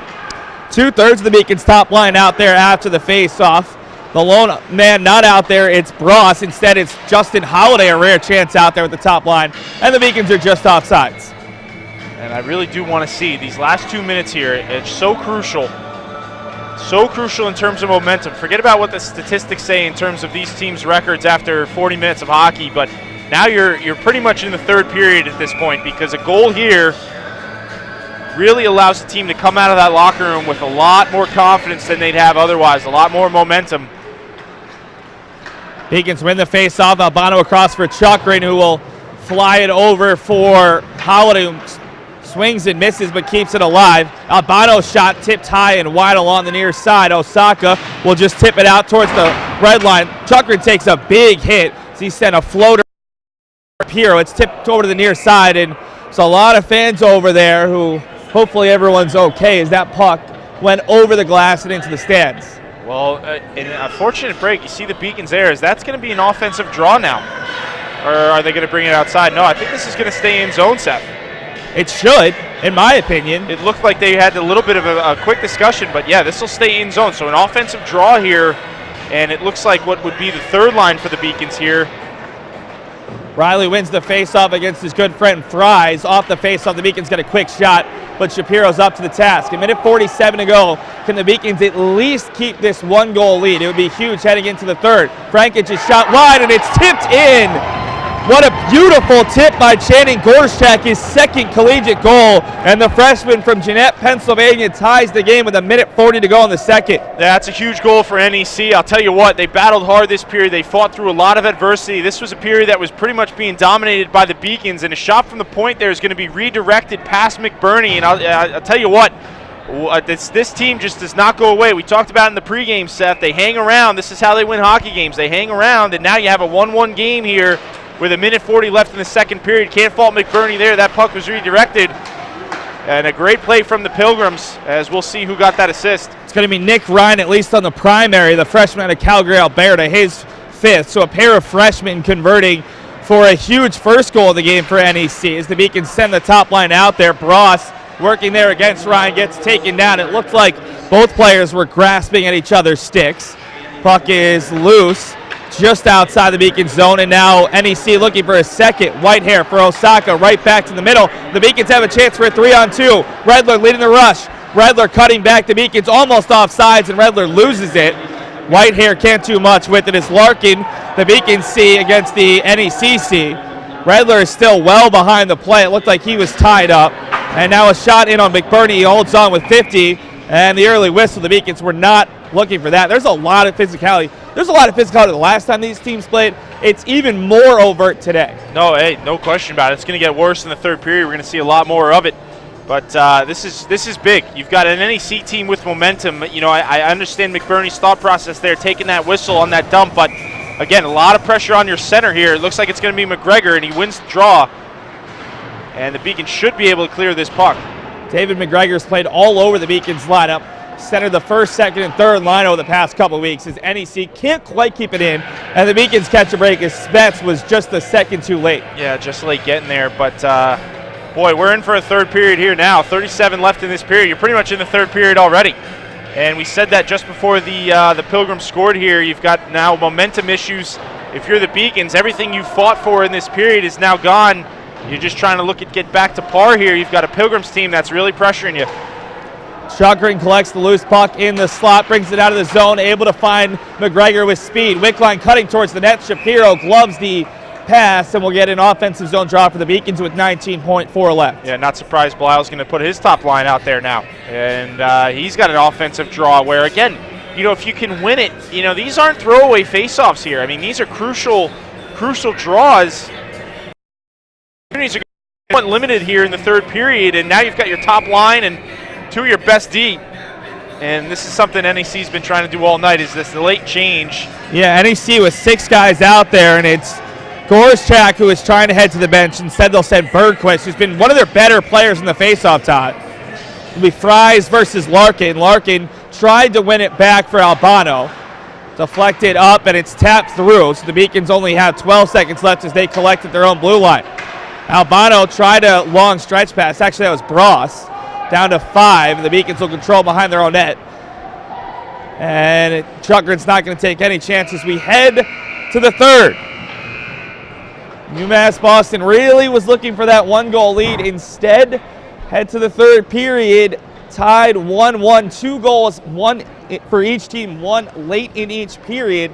And Matt, this is going to really test the spirit of a Beacons team who's lost 3 in a row. I don't know what we're going to see in the third period from what we've seen from UMass Boston the last 12 weeks. Well, I'll tell you one thing. First things first, we got to take a timeout on our own, get you a headset, and bring you back into this broadcast on full tilt. But I'll tell you what, we're in for it's going to be a good third, you know. And I think you've seen both teams, and we've got a little bit of a conference here at the end of the period. It looks like Regnart and Shapiro talking with Cronin. Not sure what that's about, but as you can see, they're going to conference again. But you know, you've got 2 teams that have really battled today. This has been a strategic play. Not a lot of opportunities. We've got a 1-1 game going into the third period, and I'll tell you what, I'm in for it. I think it's going to be aggressive, and it's going to be fast. And these goaltenders have proven they made a lot of good saves today. The opportunities are going to be limited. I'm excited to see what these teams are capable of doing.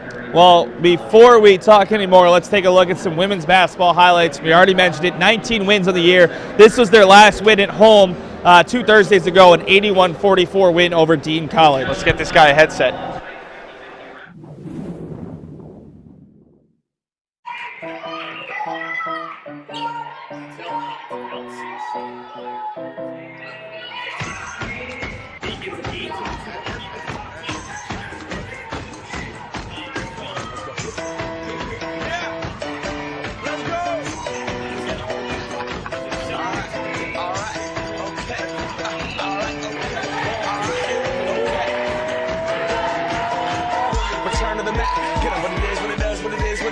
Looking for a better way to get up out of bed instead of getting on the internet and checking a new hit he get. First shot, hip strut walking, a little bit of humble, a little bit of cautious, somewhere between like Rocky and Cosby's for the game. Nope, y'all can't copy yet. Bad moonwalking, this here is our party. My posse's been on Broadway, and we did it all way. Clone music, I shed my skin and put my bones into everything I record to it. And yeah, I'm on that stage light, going shine on down. Got that Bob Barker suit game and Plinko in my style. Money, stay on my craft and stick around for those pounds. But I do that to pass the torch and put on for my town. Trust me, on my INDEPENDENT shit hustling. Chasing dreams since I was 14 with the 4-track busting. Halfway across that city with the back, crush shit. Labels out here, now they can't tell me nothing. We give that to the people, spread it across the country. Labels out here, now they can't tell me nothing. We give it to the people, spread it across the country. Here we go back, this is the moment, tonight is the night. We'll fight till it's over, so we put our hands up like the ceiling can't hold us. Like the ceiling can't hold us. Here we go back, this is the moment,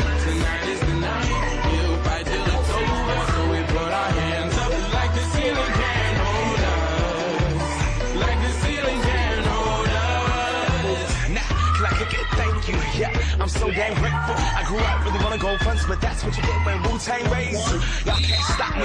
Go hard like I got an 808 in my heartbeat. And I'm eating at the beat like I give a little speed to a great white shark on shark. We walk till I go up, gone. Deuces goodbye. I got a world to see. And my girl, she wanna see Rome. See, so make you a believer. Nah, I never ever did it for a throne.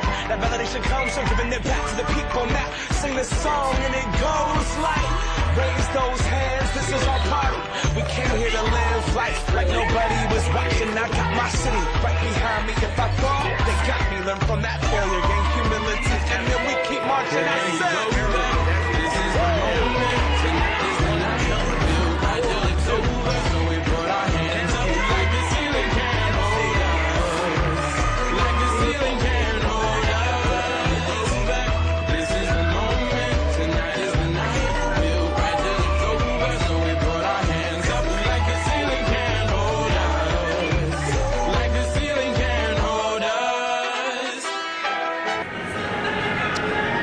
And welcome back to our intermission show. We've got a special treat, Jackie Lamont from the Now You See program. Jackie, you guys are working with a very special advocacy group focusing on children who survive sexual abuse, who really have not been treated the way they should have been.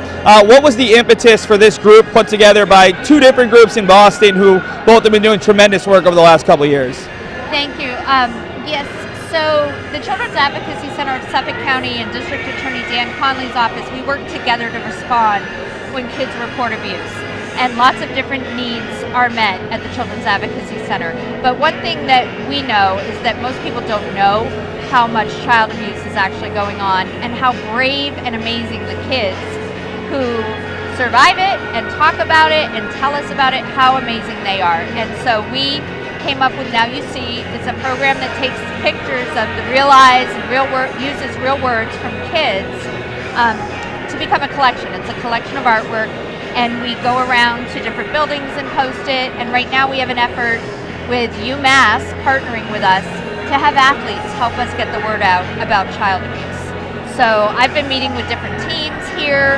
Tonight we're at the men's hockey game, but the teams have been holding pictures that are in the collection to show the kids they support them, and then they have been posting to social media with the hashtag NowYouSee to help get the movement out that child abuse needs to be talked about. I know you've already met with our men's basketball team, our women's hockey team last week. I think it was baseball tonight.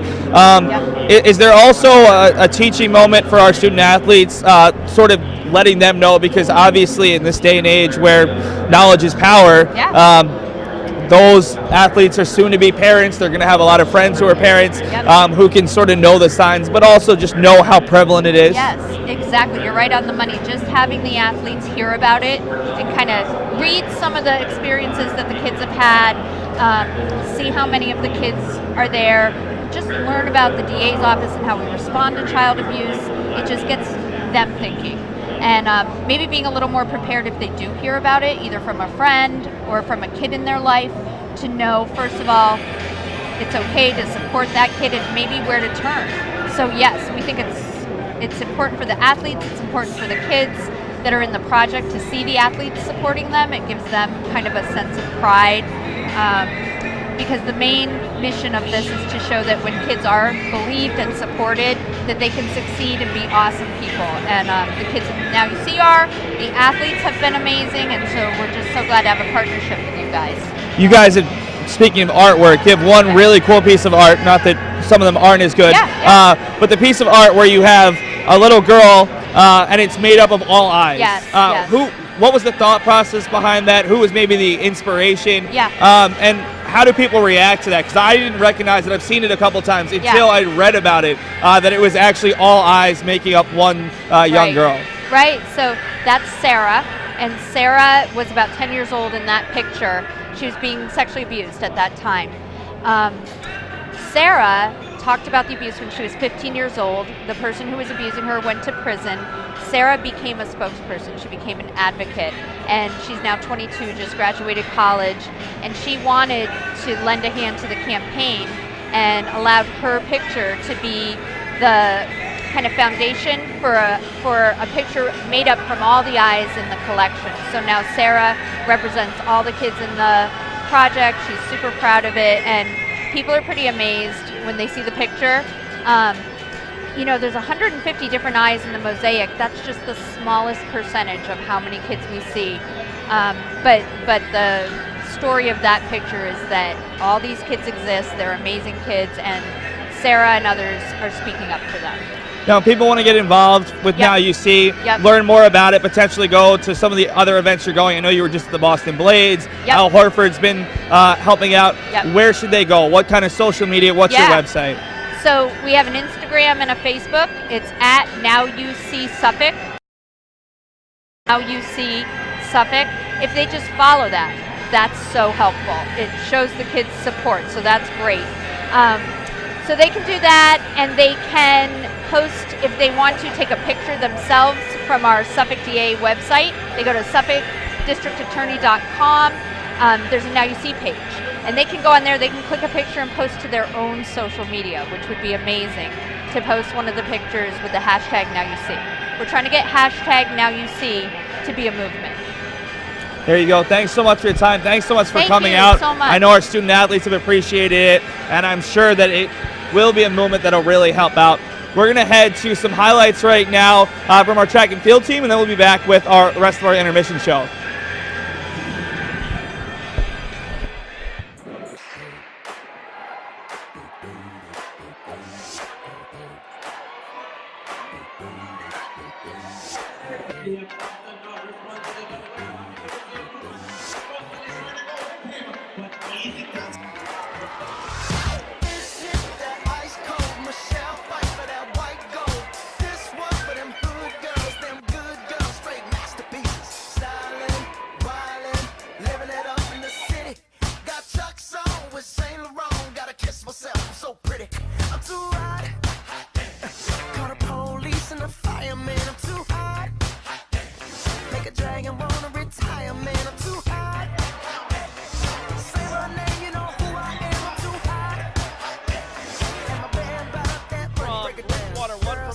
RPI, and there is a really strong start from Garth Mirioga. Yeah, he told me before the race, really is excited for this 200. He's in a close battle right now for first with the Stonehill runner. And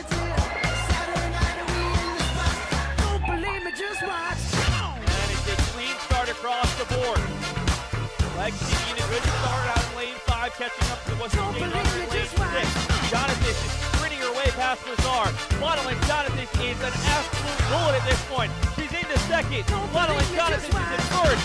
Look at Jonathan show. The defending national champion in the 200-meter outdoors. Modeling Jonathan is trying to break 25. Jonathan's in at 25 seconds exactly. Fill my cup, put some nigga in it. Take a sip, sign the check. Julio, get the stretch. Right to Harlem, Hollywood, Jackson, Mississippi. If we show up, we gon' show up. Smoother than a fresh drop skipping. I'm too hot. Call the police and the fireman. I'm too hot. Make a dragon lane number 5, rolling off the Bridgewater State runner. Really good opening 200, 23 seconds. Jonathan riding down the stretch in 1:15, 1:16, a new meet record, 1:17.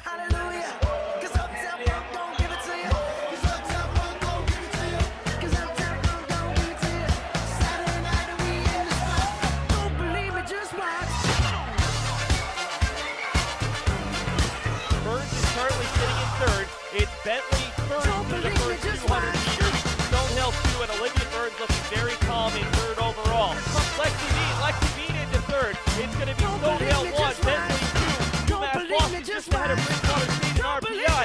Here goes Jonathan, already has won the 200 and the 500, running in her preferred 400, and Jonathan is going to take the lead. UMass Boston into first place. The pressure will be on Ashley Hernandez as Jonathan tries to give Hernandez a large lead. Hernandez down into the final stretch. Stonehill just behind. Ashley Hernandez grimacing, and she'll cross the line in first. Stonehill second. Uptown, funk you up. Uptown, funk you up.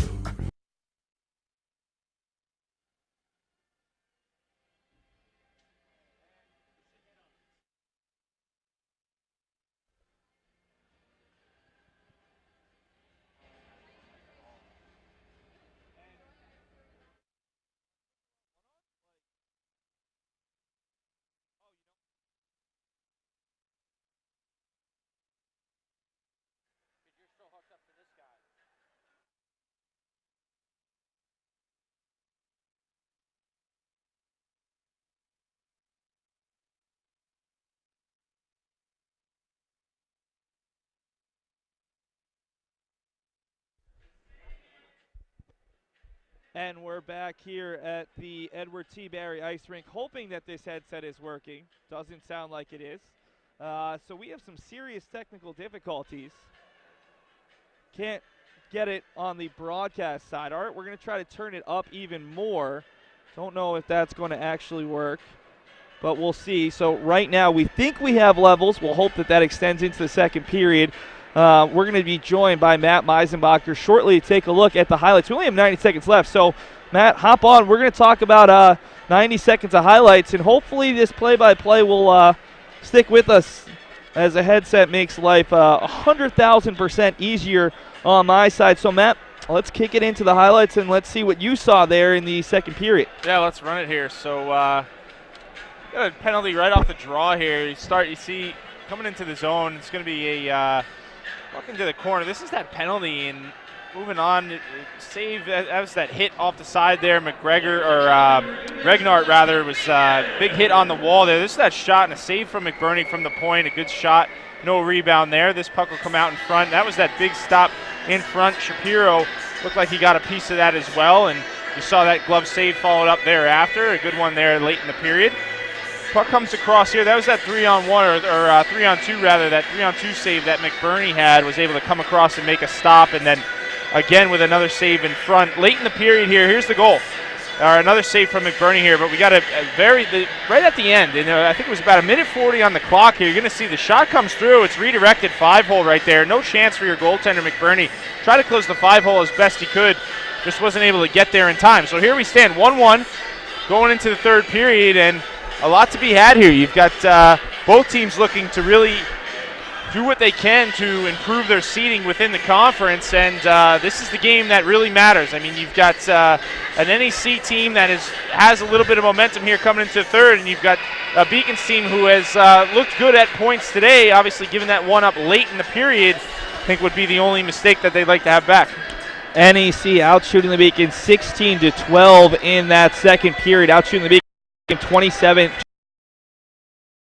to see UMass Boston outshot the last time they played. Despite losing 6-3, the Beacons outshot NEHC by 8 shots as both teams out onto the bench. NEHC with a little bit more life on the bench to start the period. So it'll be both teams' top lines, Whitehair and Larkin in the face-off dot. The Beacons scored with 4 minutes and 20 seconds left in the first. NEHC scoring with 1 minute and 40 seconds left in the second. See if either team has an early goal in them here in the third. Is Bross able to knock down Whitehair and allow the Beacons to bring it in? That's Chukrin with a shot, gets his own rebound and gets knocked to the ice. Good work defensively by Charlie Spetz. Coming the other way with it is Fornaris. Fornaris has Osaka, who is offsides, and we'll get a whistle just before the 30-second mark. You know, it's funny how players don't really change, Seth. And I know the Spetz kid, Charlie Spetz, he's from Oak Ridge, New Jersey. Played with my little brother growing up. Played for the Colonials. Saw him play a lot as a kid. Played the same way. Always a force on the ice. Always had a pretty good shot. But boy, did he love to hit, and you could see it there. Nothing's really changed now that he's in college. I hesitate to say this since I was have the old announcers jinx to end the second period. What are you going to do? Well, Spetz has yet to get a point this year. So he's been a great defensive defenseman to thus far, and hopefully he finds that first collegiate goal as a sophomore, or not against the Beacons. Maybe tomorrow against Babson. There's a nice kick save from MacBurnie. We'll have up at the next whistle. Haven't gotten to that yet thus far, as it's Frankic losing. The Beacons have a chance for a 2-on-1. Sifferlin with right. Lifts on the shot. Shapiro makes the save, and the rebound falls to the far side. Sifferlin in front for Riley, right into the pads, and a whistle. And you can see 2 good stops there from Shapiro. The first on the odd man rush. Was able to make that save and then regroup into his crease. Riley, the puck comes out from behind the net. Riley's in the slot there all alone. The thing I like there, Shapiro coming right out, takes the angle away. Didn't give a lot for Riley to shoot at. Riley blasted into the logo. Good save from Shapiro. Beacons win the face-off but can't get a shot off. I think it's just so nice as a Beacons fan to see Riley out there. He's such a spark plug for this Beacons team as the Beacons Can't quite keep it in the zone, but able to get it right back in. Santa pass for McGregor, centering feed, misses everyone, but Wickline the first one to it. Back out top, shot from Helt gets knocked down in the slot. McGregor couldn't quite hold on. Flying in there is Cody Wickline, another very good skater in his own right. Wickline gets it behind the net, centering feed, looking for McGregor, batted away to the near side. Big hit from Wickline. The Beacons bench is crying bloody murder, but they're not going to get the call. As Santa pass gets tied up alongside Adam Zollner, two of the taller players in this game. Both guys well over 6'2" before you put skates on them. Shot on the 3-on-2 right into the body of Gallagher, who gives it up gladly to keep the puck away from MacBurnie. That's a great block. Going the other way with speed is Keene. Keene flying down the near side. Spets trying to cut down the angle, and he sends a shot over the shoulder and wide of Shapiro. I like that shot from Keene there with speed in stride. Didn't miss by much. Keene tries to center it out. No Beacons there, and coming the other way with it is Nielsen. Tips it past a couple Beacons, and Chukrin will have to collect below the goal line. Leaves it off for Albano. 2.5 gone in this third period. The Beacons can clinch the 4 seed with a tie. They'd like to do a little bit more than that, as Shapiro easily makes the save on the shot from distance. Albano's going to have to track this one down. Good speed on the NEC. Nicholas Pott putting some pressure on Albano. Albano all the way through, right on Holiday. What a pass from the freshman, and Holiday dances his way across, but offsides. And Matt, before you come up with an excellent point, let's get to trivia, otherwise we might never get there. All right, do it. What do we got? Colin Larkin reached the 60-goal, 80-assist mark last weekend. How many other players in program history have reached that mark? Now, Matt, it seems difficult, but remember, he's only the 4th player to reach 140 points. So I'm going to make that your life that much easier. There's only sheet off the wall. Well, the wall doesn't give you assists, and I'm not asking for the names. I'm just asking you if other players have done that. Oh, okay. So there's not that many plausible answers. Okay, 0, 1, 2, or 3. Okay, so you give me my odds.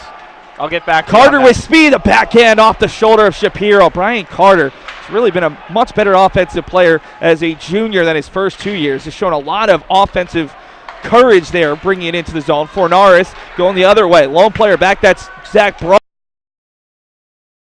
And coming back to help out is Colin Larkin. Not a terrible play from Bross. Not a natural defenseman there. He saw he was getting beat along the wall, was able to check the puck away. Nice little defensive play forward. Chance here for NEC. They can't. Larkin will flip it in, trying to find Shapiro. This one, though, has too much behind it, and we'll get an icing with 6:50. I really like thought without tried to Holiday just the way these defensemen are able to move that puck forward when they're on their game, man. They know how to hit players in stride, and you can see there Albano and a couple of players, Carter and Bono, really know how to do that effectively. Obviously Gallagher and Chukrin are key components to this defensive core, but boy, all defensemen can really pass the puck. It's definitely a strong point to this team. Nice give and go there along the red line, and MacBurnie forced great work though from the second line of NEC, creating something out of nothing between Andreas Zollner, Connor Fries, and Channing Gorschak. Remember our trivia question: in 60 goals, 80 assists.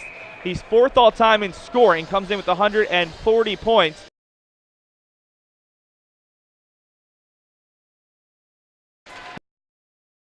Reached the 40-plus mark back in the early 1980s when hockey was a little bit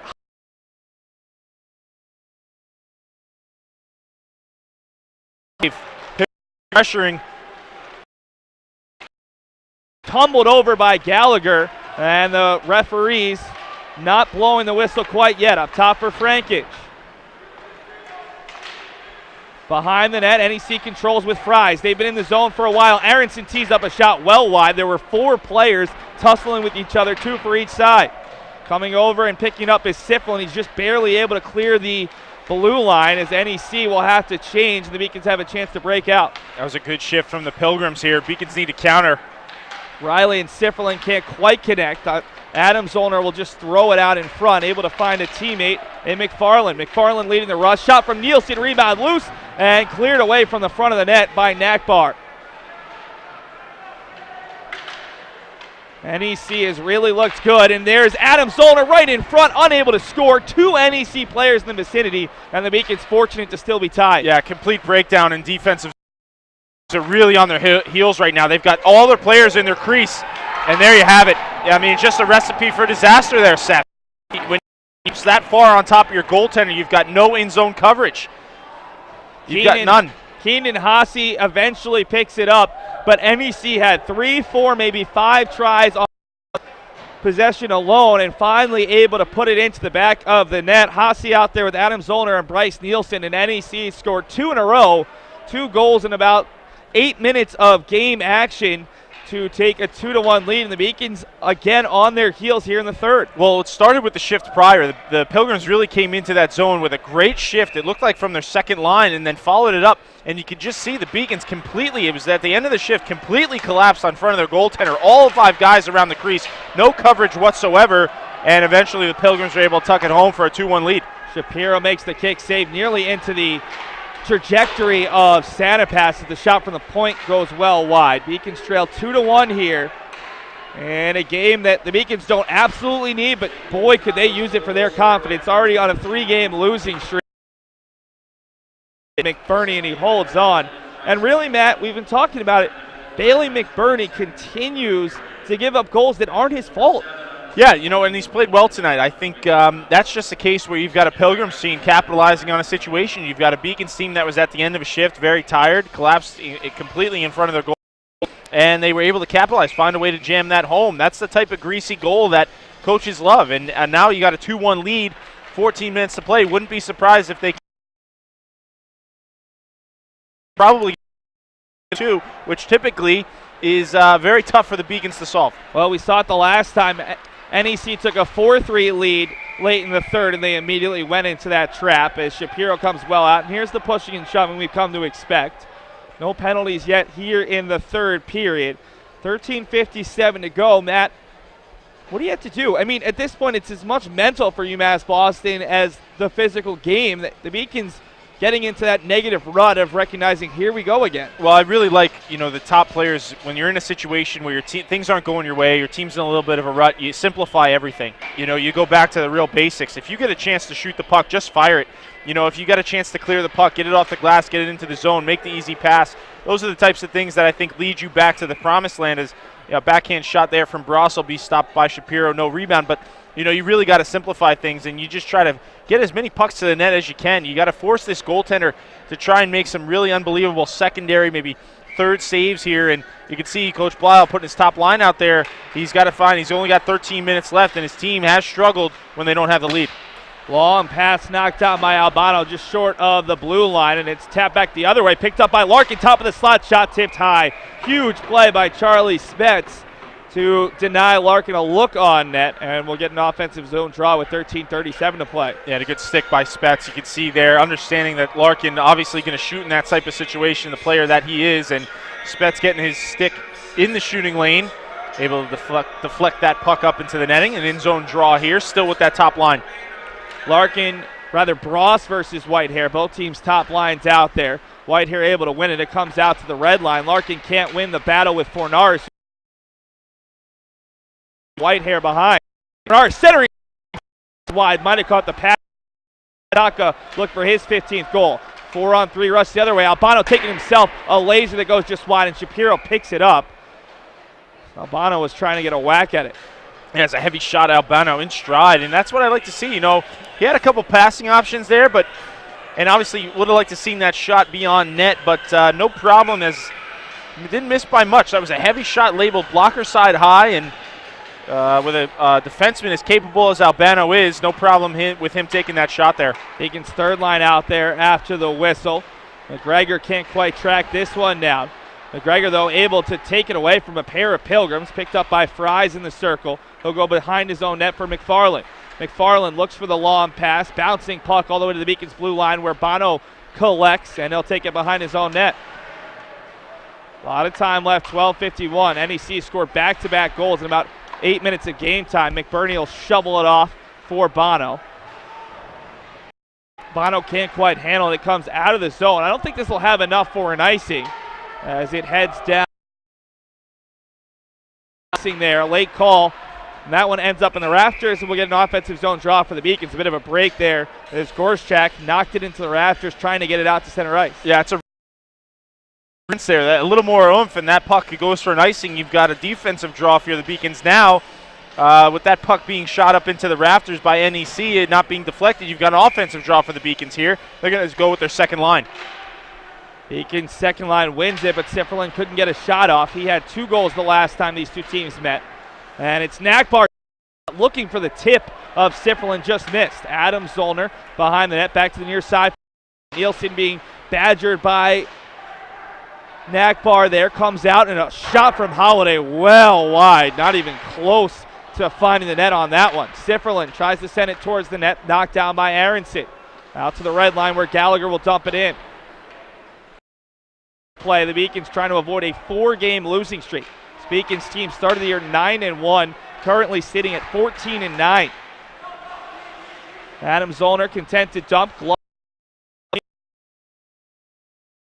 See a defensive zone draw for the Beacons. Yeah, you see the frustration from MacBurnie there. A play like that, I think he wanted to play it. Now instead you've got an in-zone draw. Still plenty of time here. Still 11:43. This game well within reach for the Beacons. Fully capable of scoring.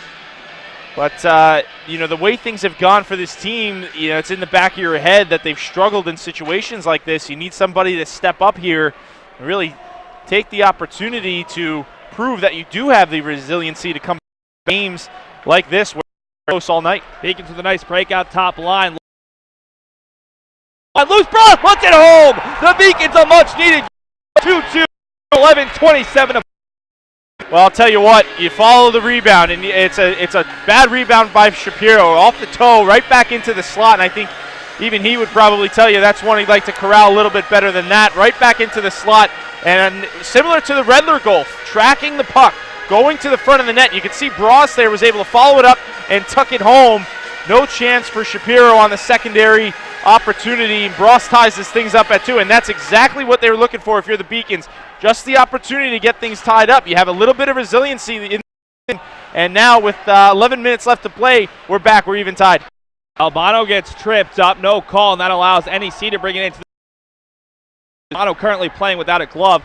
And it was really the breakout that created that goal as Larkin was given space, and now the Beacons have more space. Chuckrin into the zone, has the puck knocked away for the moment. Keene with it as the Beacons send the 4th line out there that's been effective all night. Chuckrin trying to feed it back for Keene. It was Bross's 7th goal of the year. Colin Larkin assist number 19. He's up to 39 points on the season. Bono, D-to-D pass for Carter, who will go back for John Bono. Bono ahead for Ragnar, who will dump it in, and giving chase is Justin Holiday. That's a huge goal for UMass Boston after they hadn't scored in well over 20 minutes of game action.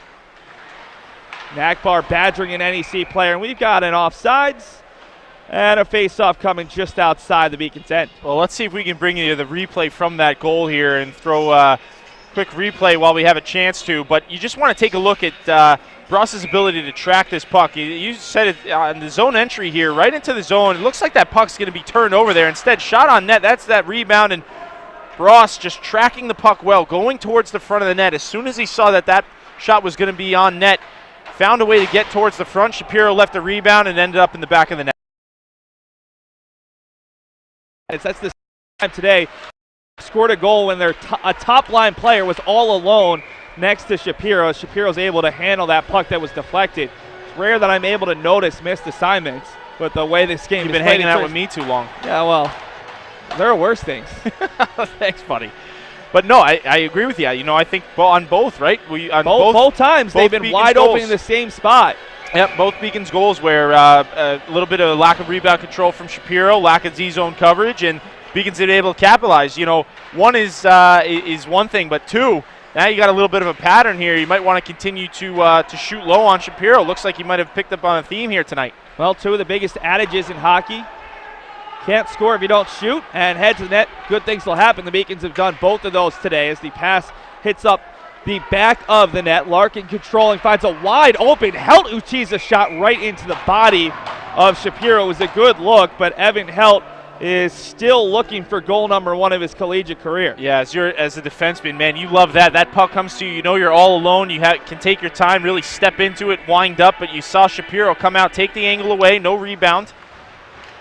Long tie up, ends up in the hands of Redler, who feeds it all the way through. This will not go for an icing as Garrett Gallagher is going to get some help from Bailey MacBurnie.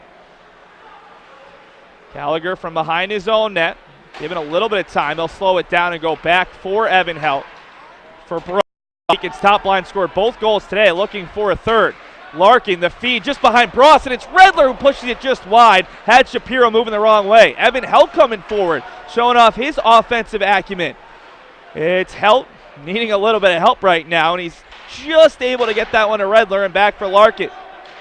Larkin tries to feed to the center of the ice. Bross deflects the outlet pass, and it's Osaka with some speed. Osaka looking for help, gets to the slot. Boy.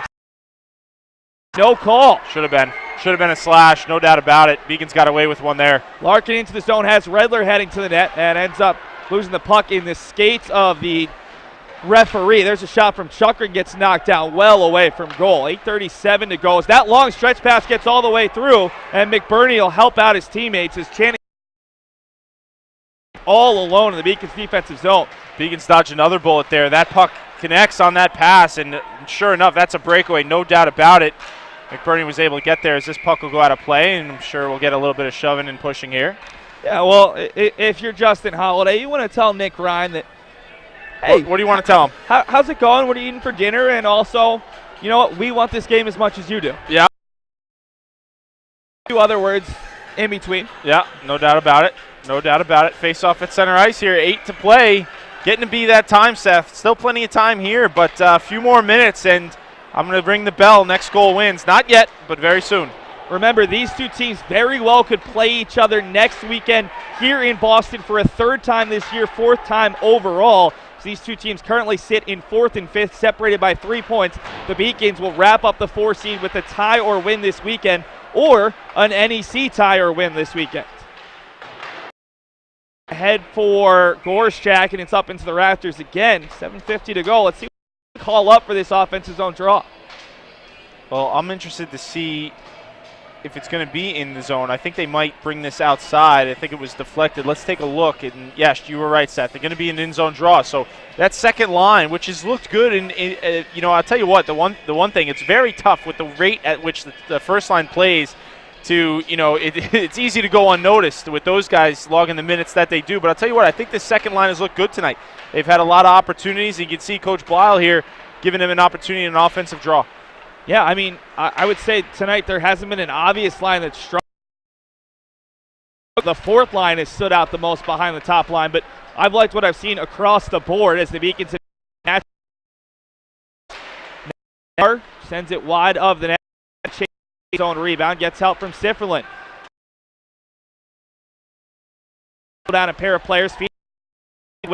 Top for Carter. Carter sends a shot. Shapiro cut down the angle. Nakbar has his shot deflected up. Had an angle if he could lift it, but Shapiro just tall enough to knock it away. Well, if the coaching staff hasn't said it already, I mean, we're picking up on a theme. That's the third time now that we've recognized just in this period alone where Shapiro's given a rebound. And those are pretty routine saves down low. If I'm the coaching staff on the Beacons, I am letting the team know, hey, everything's low. We've got to find a way to get some rebounds. That was a close to a scoring opportunity there for the Beacons. Shapiro giving up some rebounds late in this period. On the other side, what do you do if you're Tom Carroll and his staff? How do you alert your team but also try to get Shapiro to maybe focus a little bit on that thing that has obviously helped the Beacons get back into this game? Yeah, you can't mention it to your goaltender. You got to let him play, but I think if you're Tom Carroll, you do something.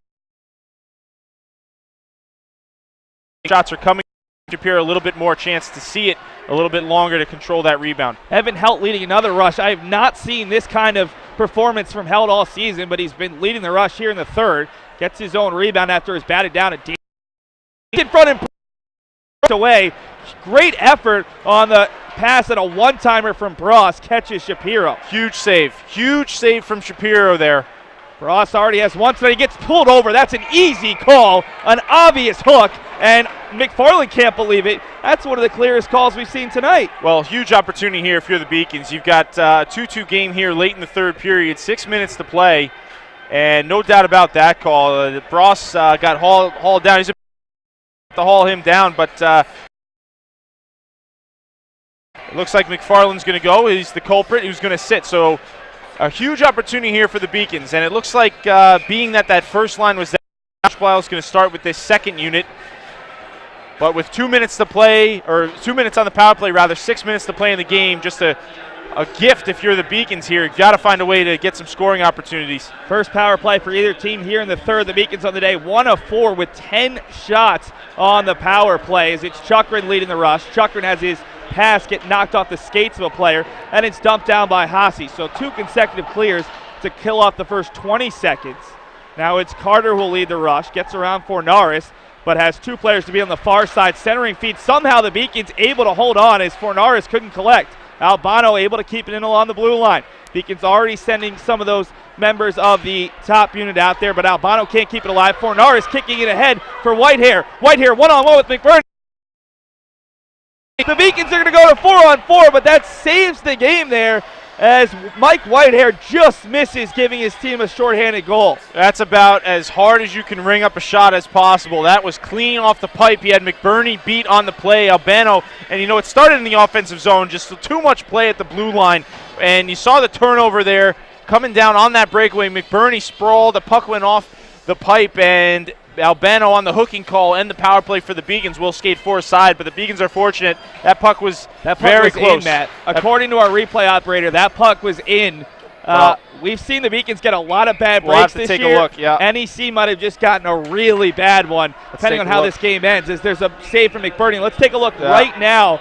I thought it was off the pipe here. I mean, you see Albano's going to take the penalty here. He'll get the hooking call right there. That's a hook, but let's see. I don't know if we're going to be able to tell. That looks like a post to me from there, but maybe we can get the corner angle. We'll have to take a look. But here, it doesn't matter either way. It's still 2-2 skating side here, and I'll tell you what, Pilgrims are going to end up with about 40 seconds of power play time when this is all said and done. As Larkin skates all the way, this is it. 4. Carter kicked right back at him, and he'll try to grab it around Ryan. Beacons have Larkin and Bross out there with Bono and Carter. NEC with 36 seconds left to the 4-on-4 before they'll get an abbreviated power play. What a difference that would have made on the penalty kill. That really would have deflated this Beacons team. Now they still are right in it with under 5 minutes to play. In the final 5 minutes here. You got your final 5. This is pretty much overtime at this point. Not going to be more scoring opportunities. Got to find a way to capitalize if you get one. 10 seconds left on the 4-on-4. Wickline in the near side. Adam Zollner. Zollner dances his way through Wickline. Ahead for Frankic. Adam Zollner heads. Nice job by MacBurnie to escort the rebound behind the net. We're back to 5-on-4 this time for NEC, but NEC's slow to recognize they didn't have a player out there for 10 seconds. And gave Gallagher easy exit. And that's going to cost them maybe 10-15 seconds, as now Beacons will be able to forecheck this and create even more havoc. Another turnover. Riley able to collect, and he'll send it back into the Beacons end. If they can clear right now, they'll have killed off pretty much the entire 40-plus seconds of power play time, and here it comes all the way out to McGregor. He's going to have a go at it. David McGregor into the zone. Riley trailing him. McGregor tries to pull up, and now he'll avoid a player down to 3. What a mistake that was. NEC not recognizing the man advantage. Is Chukrin, a rebound loose for Riley. Couldn't quite keep it with him.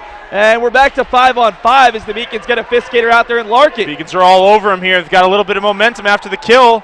A shot and a save there. I tell you what, Riley had a golden opportunity. There was another rebound from Shapiro right in the slot, and Riley just couldn't corral it in time. He would have had a lot of net to shoot at. That puck, again, off the glove of Shapiro, right out into the slot. Just Riley a little bit tied up, couldn't get there, and now an offensive draw. 3:20 left to play, still 2-2. Bross in there with Adam Zollner. Zollner wins the faceoff. Able to find it back for DeBlois. NEC unable to clear. The big body of Bross gets in the way of that one. Finds Redler behind the net, already with 1 goal. Centering feed, it tips it up, an NEC player. Nolan Redler, his 20th goal of the year, and the Beacons lead 3-2. That's unbelievable. That is unbelievable, and what a fluky goal. There's no way that puck should have gone in. I'll tell you what, if you want to feel for somebody, feel for Hasi right now, because puck went off his skate up and over the pad of Shapiro in the back of the net. And I'll tell you what, a credit to Redler. We'll show you on the power play the way he protected this puck.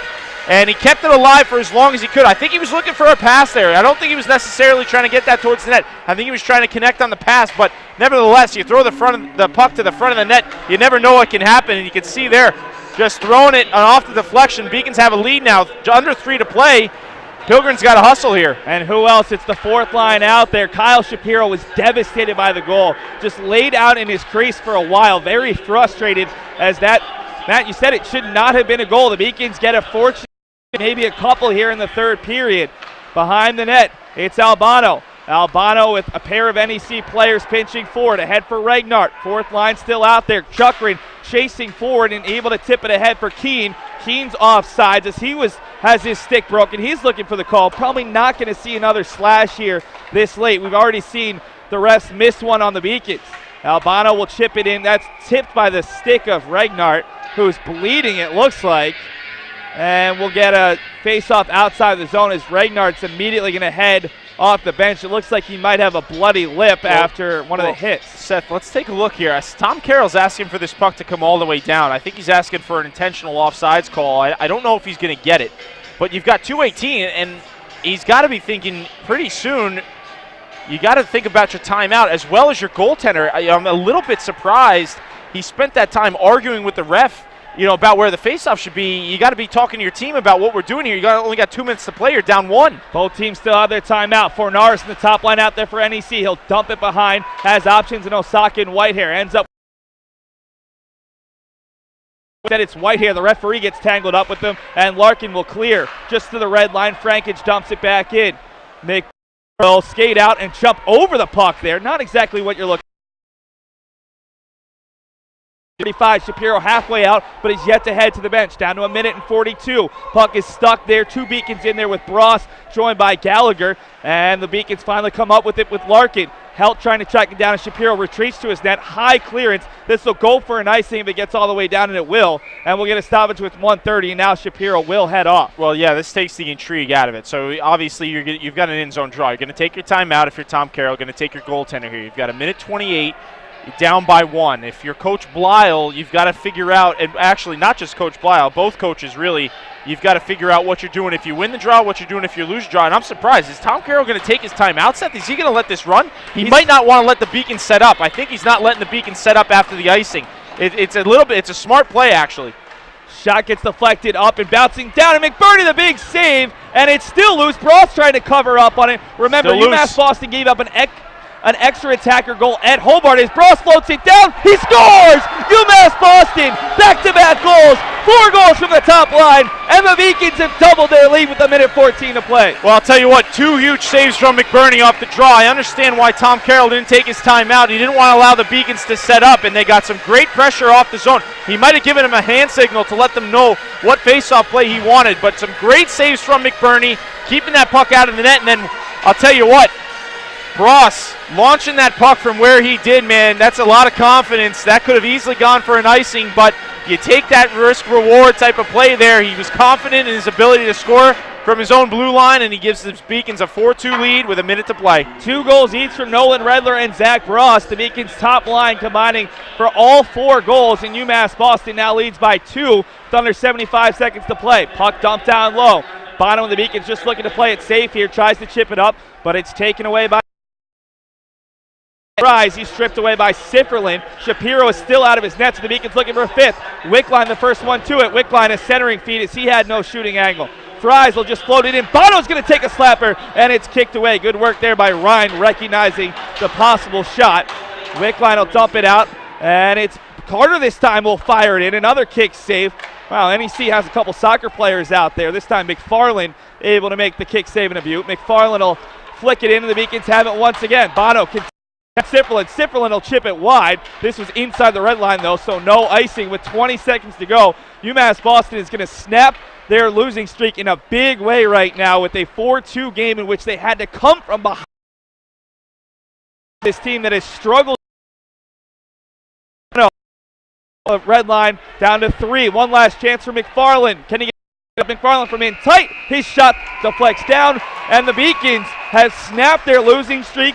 They secure a top 4 seed, and maybe this is what the Beacons needed, a game where they got some of the breaks, especially here at home, and they not only clinched the 4 seed, but depending on what happened with Babson, have an outside shot at that 3 seed. Well, no, I think you take a look at this game, you found a way to win, some resiliency with this team. Now, granted, they got a couple good bounces. Let's not forget that they had a breakaway go off the pipe late in this game. Could have been a very different outcome if that puck goes in. Instead, they continue to fight, and they found a way to get it done. I'll tell you what, Redler, I still want to show you what he's able to do protecting that puck, but was able to get that towards the front of the net. Somehow it redirected in. I think it went off a skate and up over the pad.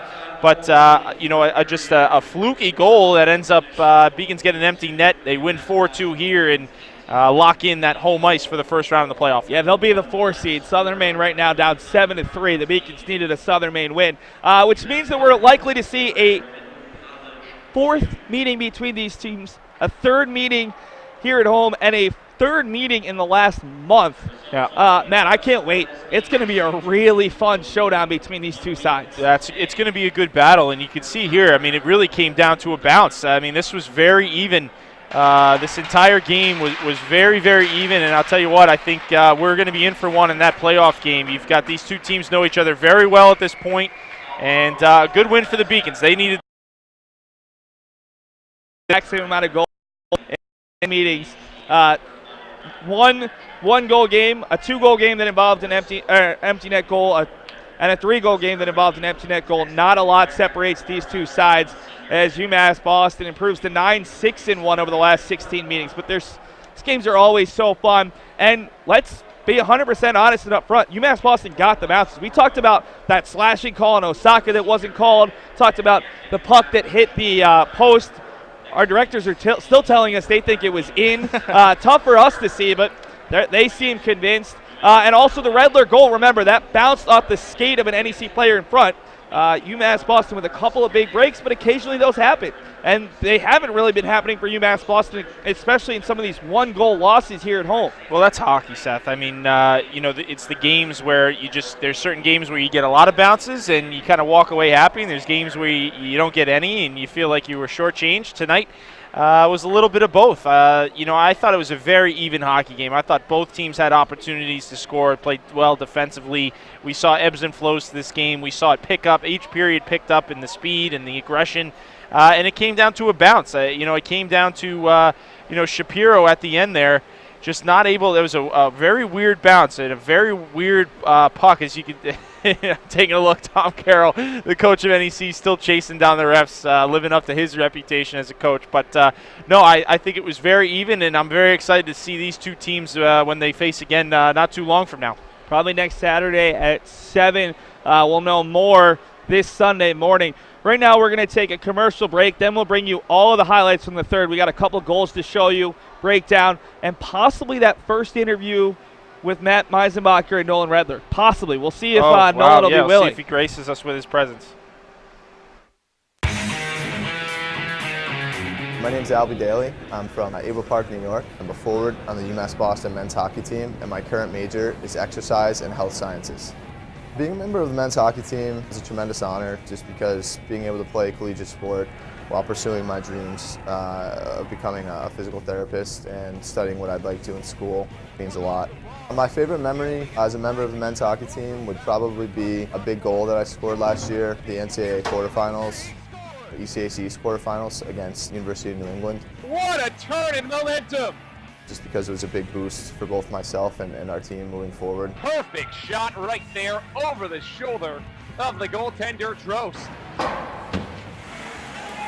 Frozen Fenway was just our outdoor game at Fenway Park, and it was a tremendous experience, I think, both for me and the guys on the team and the program as a whole. But we got to see the Red Sox locker room, which was an awesome experience, and just being at Fenway Park when you go to school in Boston is second to none, really, and that's what you look for when you're trying to experience collegiate athletics, and it's a really cool thing to be a part of.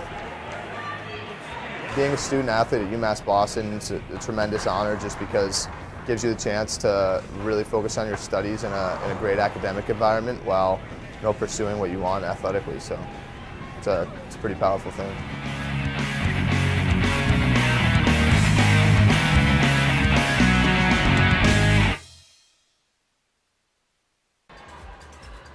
I'm Alexa Capion. I'm from Messina, New York. I'm a junior on the women's ice hockey team, and I'm an exercise health science major. But when I got here, I met Coach Harris, and I saw the facility, and I met a couple of the girls on the team, and I pretty much got a feel of the program, and I knew right away that this is where I wanted to go to school. We have all league games for the rest of the year, so that's going to be a huge test for us. We need those points to hopefully come out with a good standing for playoffs. A couple of highlights from the last couple of years that I've been playing was probably last year when we won our first Codfish Bowl. We made history that year. I was really excited to be part of that. I don't have very many goals, but when I do score, it's definitely a big deal. That's a goal. For the past 3 years, we've had Emily. She is a member of the Team Impact program, and that's for children with illnesses that want to be part of a collegiate program.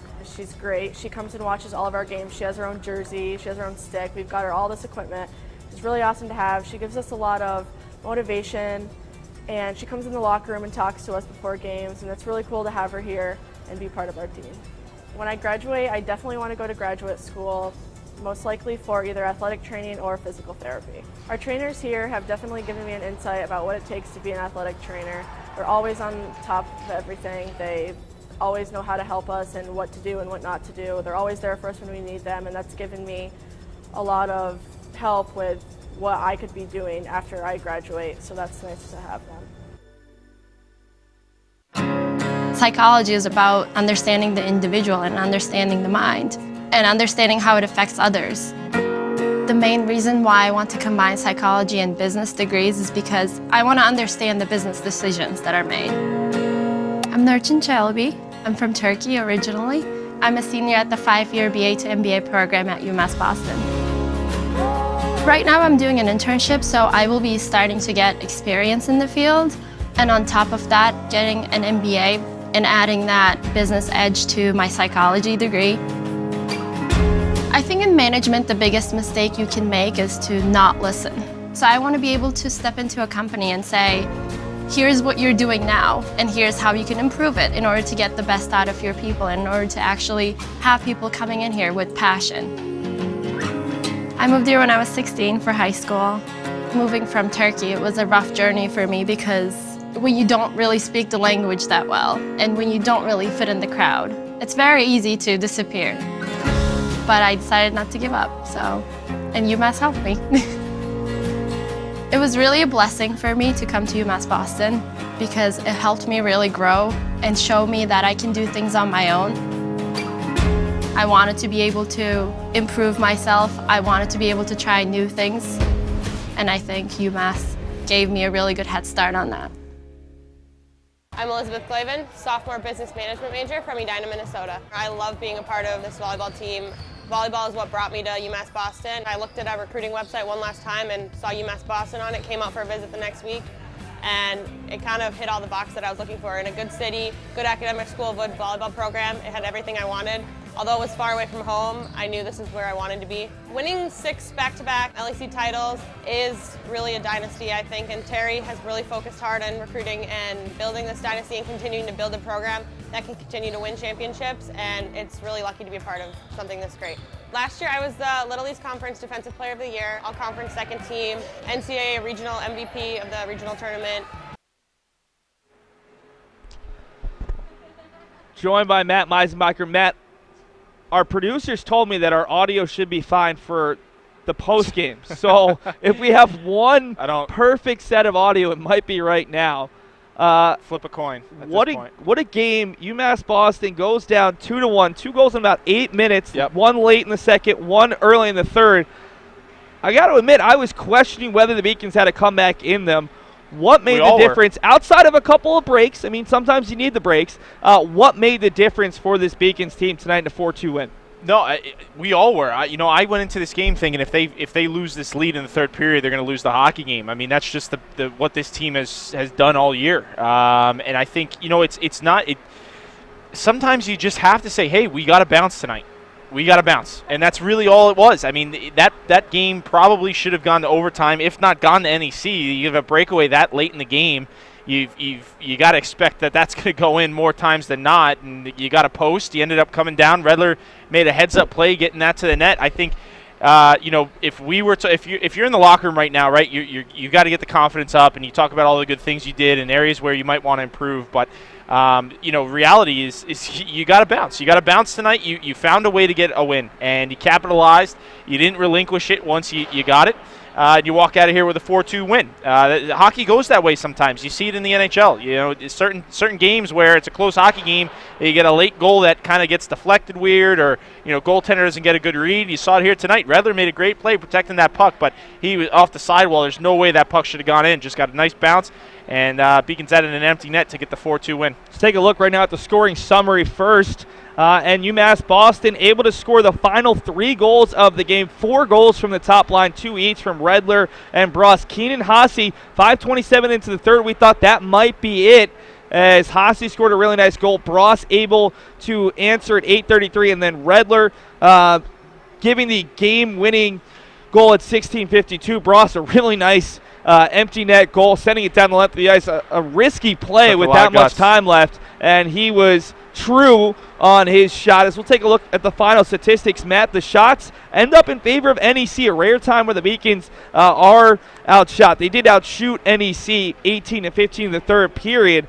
Maybe that power play goal the difference, but I really just think today it ends up the breaks. I will say there's one interesting stat to me all season long between these two teams. The only thing that differentiates the two sides, the Beacons were 60% on the faceoffs going into today. Yeah. 40 of 69 today. That's the one place they've had a big edge on NEC, both on the road and at home. Yeah, no question about it. And some key faceoffs late in the game, as you see the head coach for NEC still walking off the loss. So he's taking this one hard. As he should. It's a tough, your team lost their last chance to get any type of home ice tonight. But, I think, absolutely in terms of faceoffs, I thought the Beacons did a nice job corralling themselves, not taking too many penalties tonight. They had that one early that I thought, they might be doomed for disaster with taking some of those penalties, as we've seen at the rate they've been taking them of late. But no, Beacons did a good job tonight. So did the Pilgrims. This was a very even hockey game, Seth, and I really enjoyed it. It was some ebbs and flows, a lot of speed, saw a lot of physicality. It had all the elements to it. Just came down to one more bounce in the third period, and there you have it, a 4-2 win for the Beacons. They lock in their home ice for at least the first round of the NEHC conference play. And with as much parity as this conference has shown all year long, there's no guarantee that 1 through 4 all win next Saturday. Take a look right now at our 3 stars. These 3 guys really shone bright tonight. Nolan Redler with 2 goals, the game winner. Zack Bross with 2 goals and assists. Colin Larkin had 2 assists as well. Yep. But Bailey MacBurnie, 40 saves, and he made a couple of those saves that the last time, I don't fault him in any way in that 6-3 loss, but that he wasn't quite able to make. He stopped Connor Fries twice today. Yep. Fries had 2 goals the last time, and both saves were huge saves in the course of this game. Well, he made some key stops throughout the night. I really like the way MacBurnie kept his composure, throughout the game, and you can kind of tell that, he's really been in tune all season. It's rare you catch him off guard or catch him in a game where he's not on. I mean, he seems to be locked in very consistently, not just tonight, but throughout the season. And some familiar names on the score sheet, Redler and Bross with 2 goals apiece. Both guys that we've become accustomed to talking about on this broadcast. But, these are the names that are going to carry this team to any type of success this year. You see the 3 on here. You can add probably a few more. You can probably guess who those names will be. But these are the guys. These are the go-to guys night in and night out for this Beacon squad, and they took care of business here tonight. We'll take a look right now at the out-of-town scoreboard before we get to the highlights. These games don't really affect either of these teams as much because of the final from Babson. Babson locks up a top 3 seed as the Beacons lock up a top 4 seed. Skidmore keeps on winning. Skidmore 3-2 over Castleton. They're out of the bottom. They were there for so long. And Hobart, a 5-4 win over Norwich. Hobart has gone into Norwich twice this year and won at Kreitzberg. Interesting. UMass Boston would love to not have to see those 2 teams play again, or at least at Kreitzberg, but it just shows that teams can win at Kreitzberg. It might give the Beacons a little bit of hope if they have to head up there in the semifinals. Those are some really interesting scores, especially the bottom 2.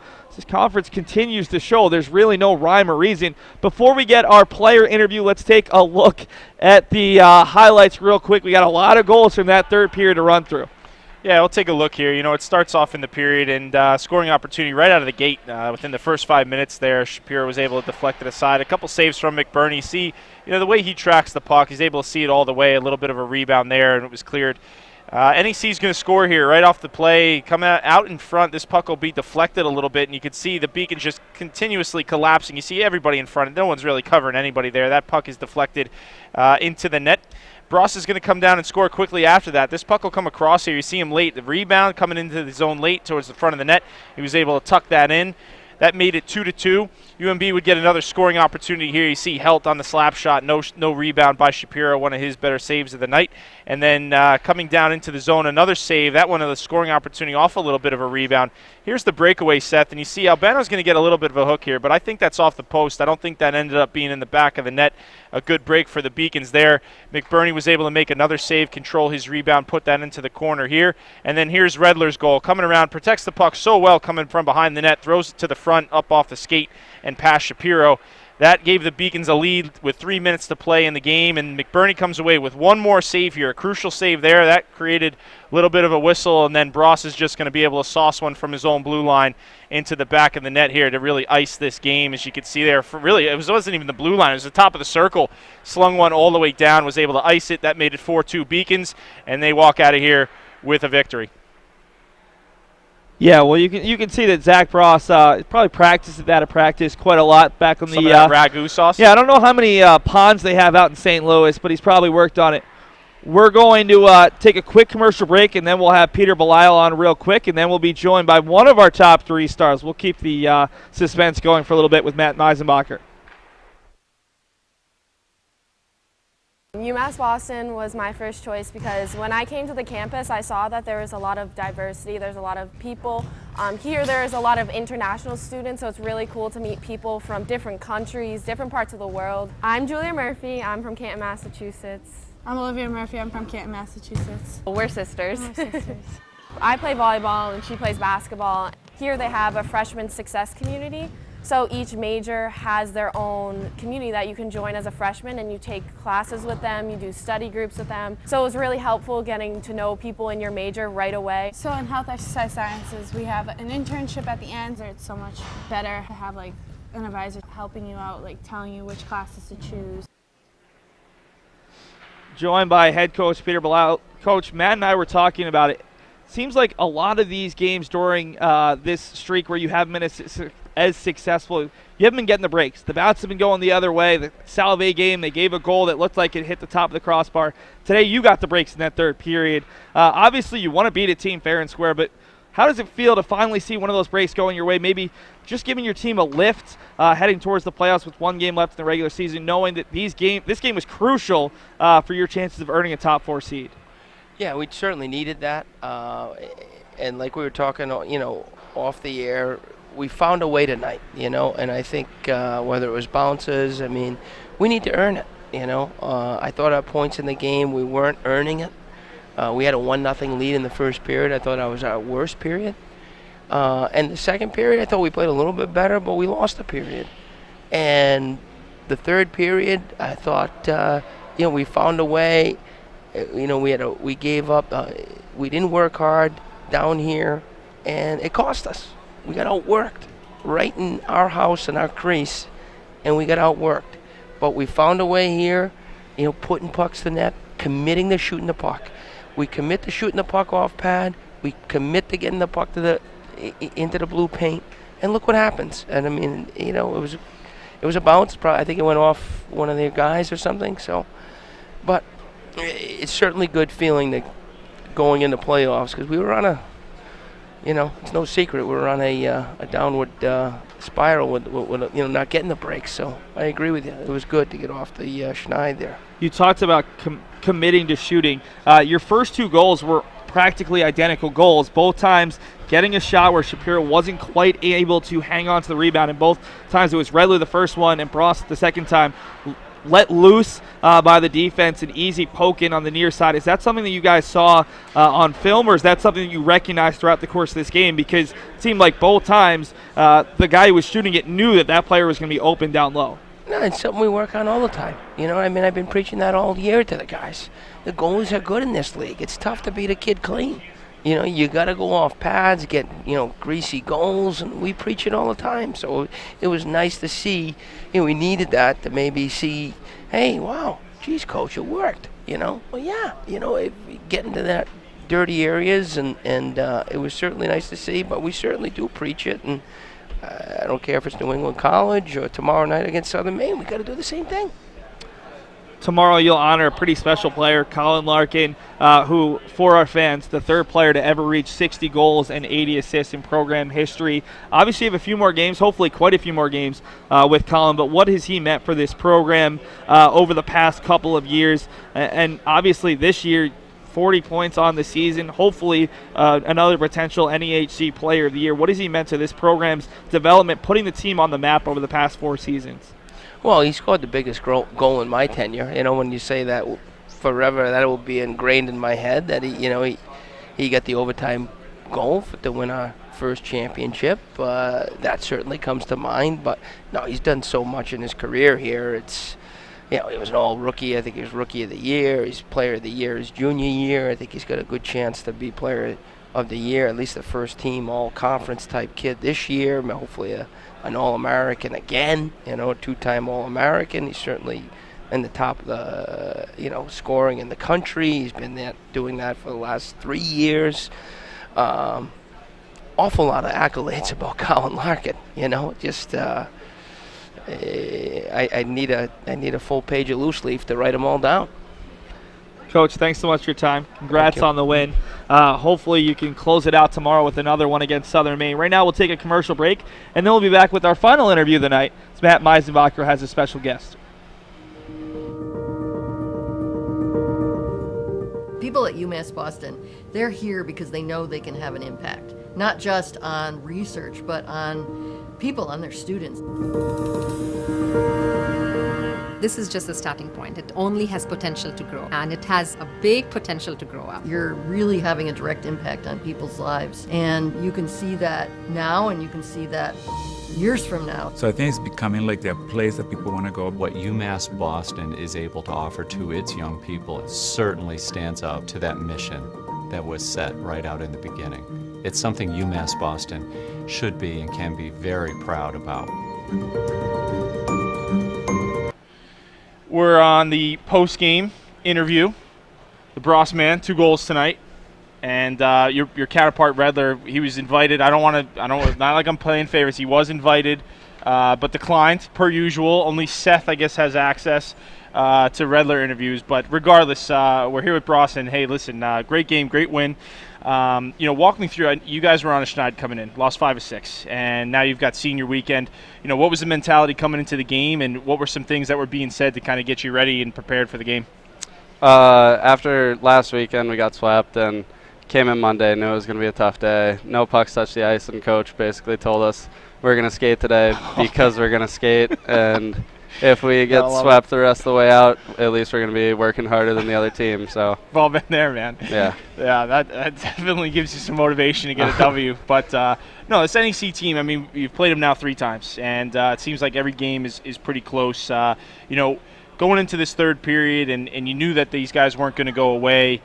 You had a little bit of resolve. Now, you guys as a team usually play well with a lead, not so much when you don't have a lead. When you relinquish that lead, what was kind of the mentality? Were you thinking, oh boy, here we go again, or was it a little bit like, hey boys, we can do this? The energy's been solid on the bench all year. That's the thing we've been focusing on. So even after a goal, it feels a little weird sometimes, but goal against, the guys will still be banging the wall, trying to get the next line going, get some momentum after a goal, try to swing it back in our favor. So we were still up and felt pretty good after the goal. It was weird. Yeah, I mean, the fourth line was rolling, and I think all 4 lines rather played pretty well tonight. But anything going on? I mean, I know coaches kind of bouncing around with the lines a little bit. It seems like these lines are here to stay.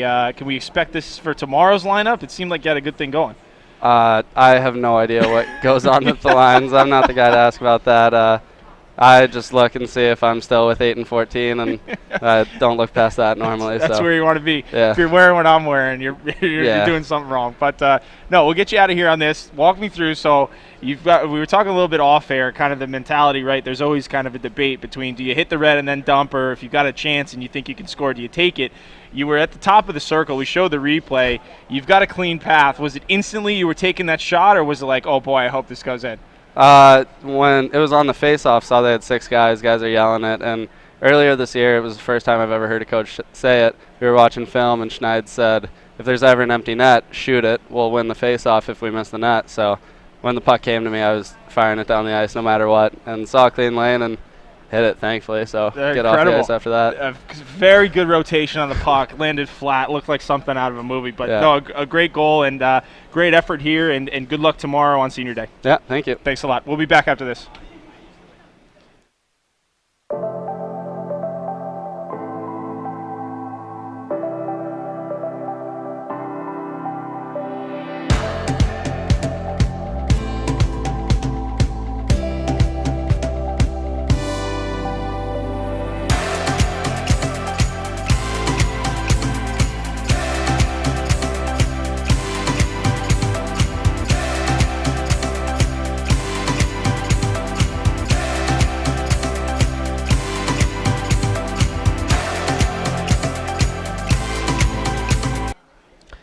And welcome back for the final time. Seth Rensky joined by Matt Meisenbacher. Final time that the two of us will be on air during the regular season. Seth. Matt's going to have the pleasure of working with John Scooters tomorrow on Senior Day.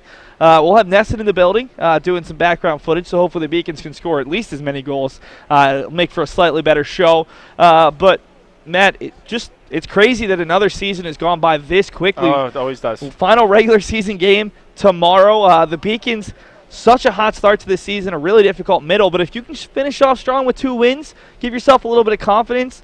And if the Beacons see New England College for a 4th time, we are in for a battle here in the quarterfinal round next Saturday. Oh, no question about it, and that will come. I think I'd be surprised if these two teams don't meet again. It seems like it's fate this season, but I think the other thing too is taking care of business. Tomorrow is such a big day. You've got a guy who is going to go down as one of the best offensive players all time within not just this team, but really in the history of the Beacons, and Colin Larkin. He's the only senior on this team, and I think it goes without saying what he's been able to do for this program.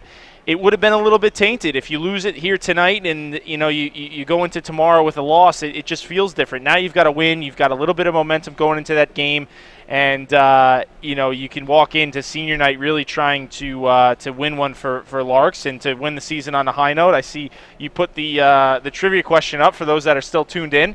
There are your 2 answers. I would have gone with. I think I would have probably gone with Curran. I was going to go with Morin and Curran. Well, you only had to give me a number, so you would have guessed right then. All right, I'm going to give you credit. I'm going to give you credit for that. Joey Curran had, I think, 59 goals and 103 assists, something like that. Just under 60 goals, but 103 assists is the number I remember. It's just different era. Let's give a shout out to our production team. Not our best first period, not our best audio. Don't bury them. But a really good finish. They found a way. They did a nice job. My name is Seth Rensky, joined by Matt Meisenbacher, Gigi Braga, Rachel Maslak, Anthony Searles directing, Alyssa Fugel on replay, Roxanne Vento, Marcelo Cunha, Giovanna Bonilla, and Alex Gibbs on camera. That'll do it for us from the Barry. UMass Boston wraps up the 4th seed. They'll be back in action tomorrow at 4 p.m. Make sure to jump on during the pregame as we'll have the Senior Day ceremony. Colin Larkin, the Beacons' lone senior, to be honored here at the Edward T. Barry Ice Rink.